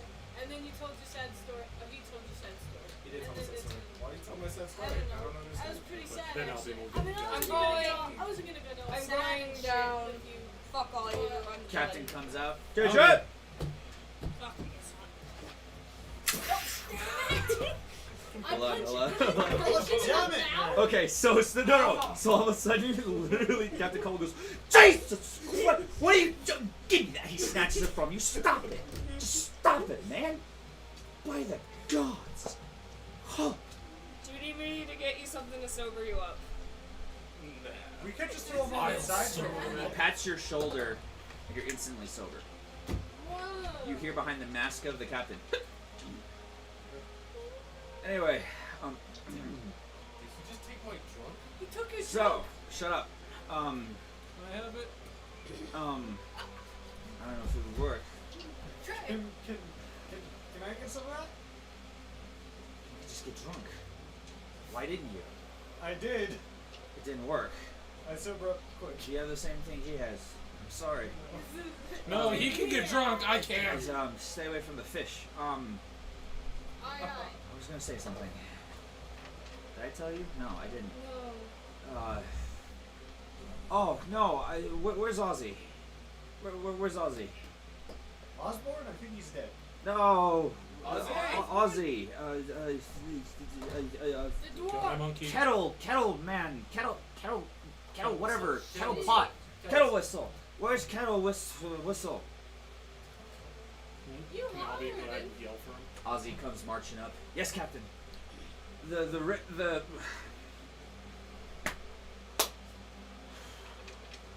that I gave you. Did you see it through? Yes, Captain, I did. Good. Is it downstairs? Yes, Captain, it is. All right. Officers, please come with me. Comes down. As you were, gentlemen. We sail for. Where should we go? Where should we go? Anywhere. You know what? We'll go to Yeah. Luskan. Let's go to Luskan. Luskan is a neutral party port that is in the far Arctic north, the farthest you can go in civilized Faerûn. You've never been there before.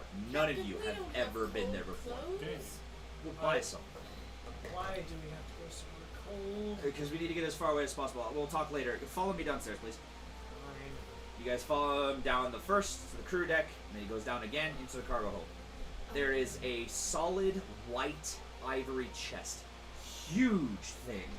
With grand, like, silver bindings and bolts on it. With 3 big locks. The one in the middle is an alchemist's lock. Known to have 3 different combinations to dispel, or to tap into, plus a magic to dispel. What the hell are we holding in here? What we stole from the gate. We stole something from the gate? Is there a body in there? Is there a body in there? Yeah, there is. Want to see it? Princess. Wasn't the He disengages the first lock, and you see him break the enchantment. He then looks at Robert and goes, "You didn't get it. God damn it. Max, reach into your left pocket, please." You feel a ring of keys. Slipped it into your pocket when I left. Figured if one of us got caught, it'd be good to have at least one of the pieces here. He unlocks the other 2 locks, tosses the keys back. You can roll into this. Unlocks them, lifts it up, and leans in and goes, "Alright." Reaches his hand down, and he lifts up a girl who is fully awake. Beautiful, platinum blonde hair, pale blue eyes, a rather pale complexion. She looks like she just woke up from a sleep. Just kind of sleeping beauty, like, oh. Goes, "Officers, meet the heir to the gate." huh? That's Yep. Caleb's daughter. Yeah, she didn't die. She was just under a spell. But Oh, come on, you didn't Huh? guess it? We should be expecting these things by You now. guessed it? I'm impressed, Max. Holy shit! Well, she was the only one here who thought that there was a body inside the chest, so. Oh, yeah, that's true. Should have been surprised then. Why are there... pretty sure My, she's my bluffing. lady, Take deep breaths. You've had quite a interesting last couple of days. We are your servants and protectors. We are here to help keep you safe from your enemies. Father's last request. To you? Oh, what I said was true. He was murdered. Found his body dead. Absolutely. And he told me to protect his daughter. I tried to find a way inside the keep to keep her safe without her being found dead. And the only thing that came to my mind was putting her in her sleep spell and locking her away, so I did. I do have a question. Yeah. Who the hell did you want us to bind? The guy with the silver crown? Oh, yeah, we won't have to worry about that till later. So later, he says. I'm just making sure if I had to kill him or not. He said not to do anything unless they fucked up. So, So what should we lovely travel with us? ladies and gentlemen, I present to you the Lady of the Gates. This is Lady Everett.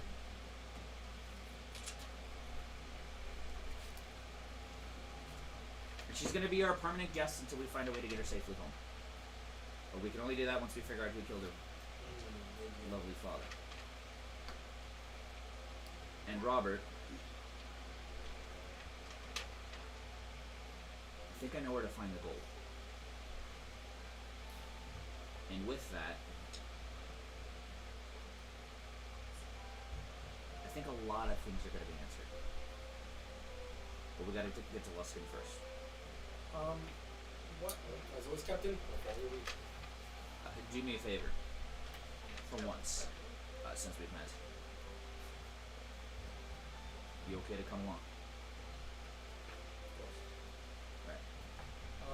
The lovely girl, Everett, looks kind of Can we stay away from gold, please? confused and scared and goes, What's going on? Put it simply, I'm captain of the ship. These are all pirates. We're scum of the earth and we're protecting you. Your dad and I were friends. Old friends. She looks at you guys. Cool. Oh boy. And that is where we end our campaign for the night. Damn, I wanted to strangle those two. Too bad. Everybody, please, right now, mark down. You have each received 800 experience points for good roleplay. We're going to add an extra 50 on top of that to Megan and Mark for the combat. And an extra 50 to Wesley for not doing anything stupid. And to another 50 for Grim and Ayla for keeping the hostages alive and tolerating them for another 3 hours. How do we do that? Oh, and there was one more thing I actually forgot to do before the campaign's over. Actually, we're going to caveat back real quick. Captain tells you one more thing. Oh, we have another guest on the ship. As he says that, steps come down the stairs. And Melissa the apothecary is there. Great. And that's where we end it. Stow away. Well, no. Finally, somebody I can relate to. So, that's where we ended for tonight. Obviously, in the last campaign that I led for these guys, the prologue chapter, I said this was going to be happening every Thursday. That's technically not true. For the time being, we're going to be doing this every other. So, if I'm correct, our next live stream will be the 8th of October. So, we'll hopefully see you then. If schedule changes, we'll announce it and keep you guys connected. But, yeah, guys. Another great chapter down. Nobody died. Nobody got seriously injured. I think you guys took a little bit of damage, but nothing too terrible, right? Plus, Just I'm hit doing me. like 2 points damage, really. I don't know, 3 because I got the back end. I was gonna say you got that, and then did you get damage from the brawl in the street or no? Yeah, 2 Yeah. points. Okay. So I lost 5 points so. total, yeah, 5 points total. And obviously the throne room could have gotten a lot worse. That's why I had the grid down there. It could have been a full-fledged fight, which would have been a losing battle at best. An escape attempt, if anything. But thankfully, you guys were able to find a solution and go from there. You are now on your way to the far north to see what happens next, with a captain who refuses to tell you everything. Absolutely. And why does it have to be cold? The poor water guy is gonna turn into an ice cube. One of you knows fire, right? So, thank you all so much for watching. Please like and subscribe. Comments on any ideas you would like us to do in the future. If you have any questions for me or the players, or tips or anything that you would like to see happen, please let us know here or submit it to our Gmail, noafdt@gmail.com. We appreciate all of your continued support, and we'll see you all soon. Constructive criticism. Constructive criticism. Bye.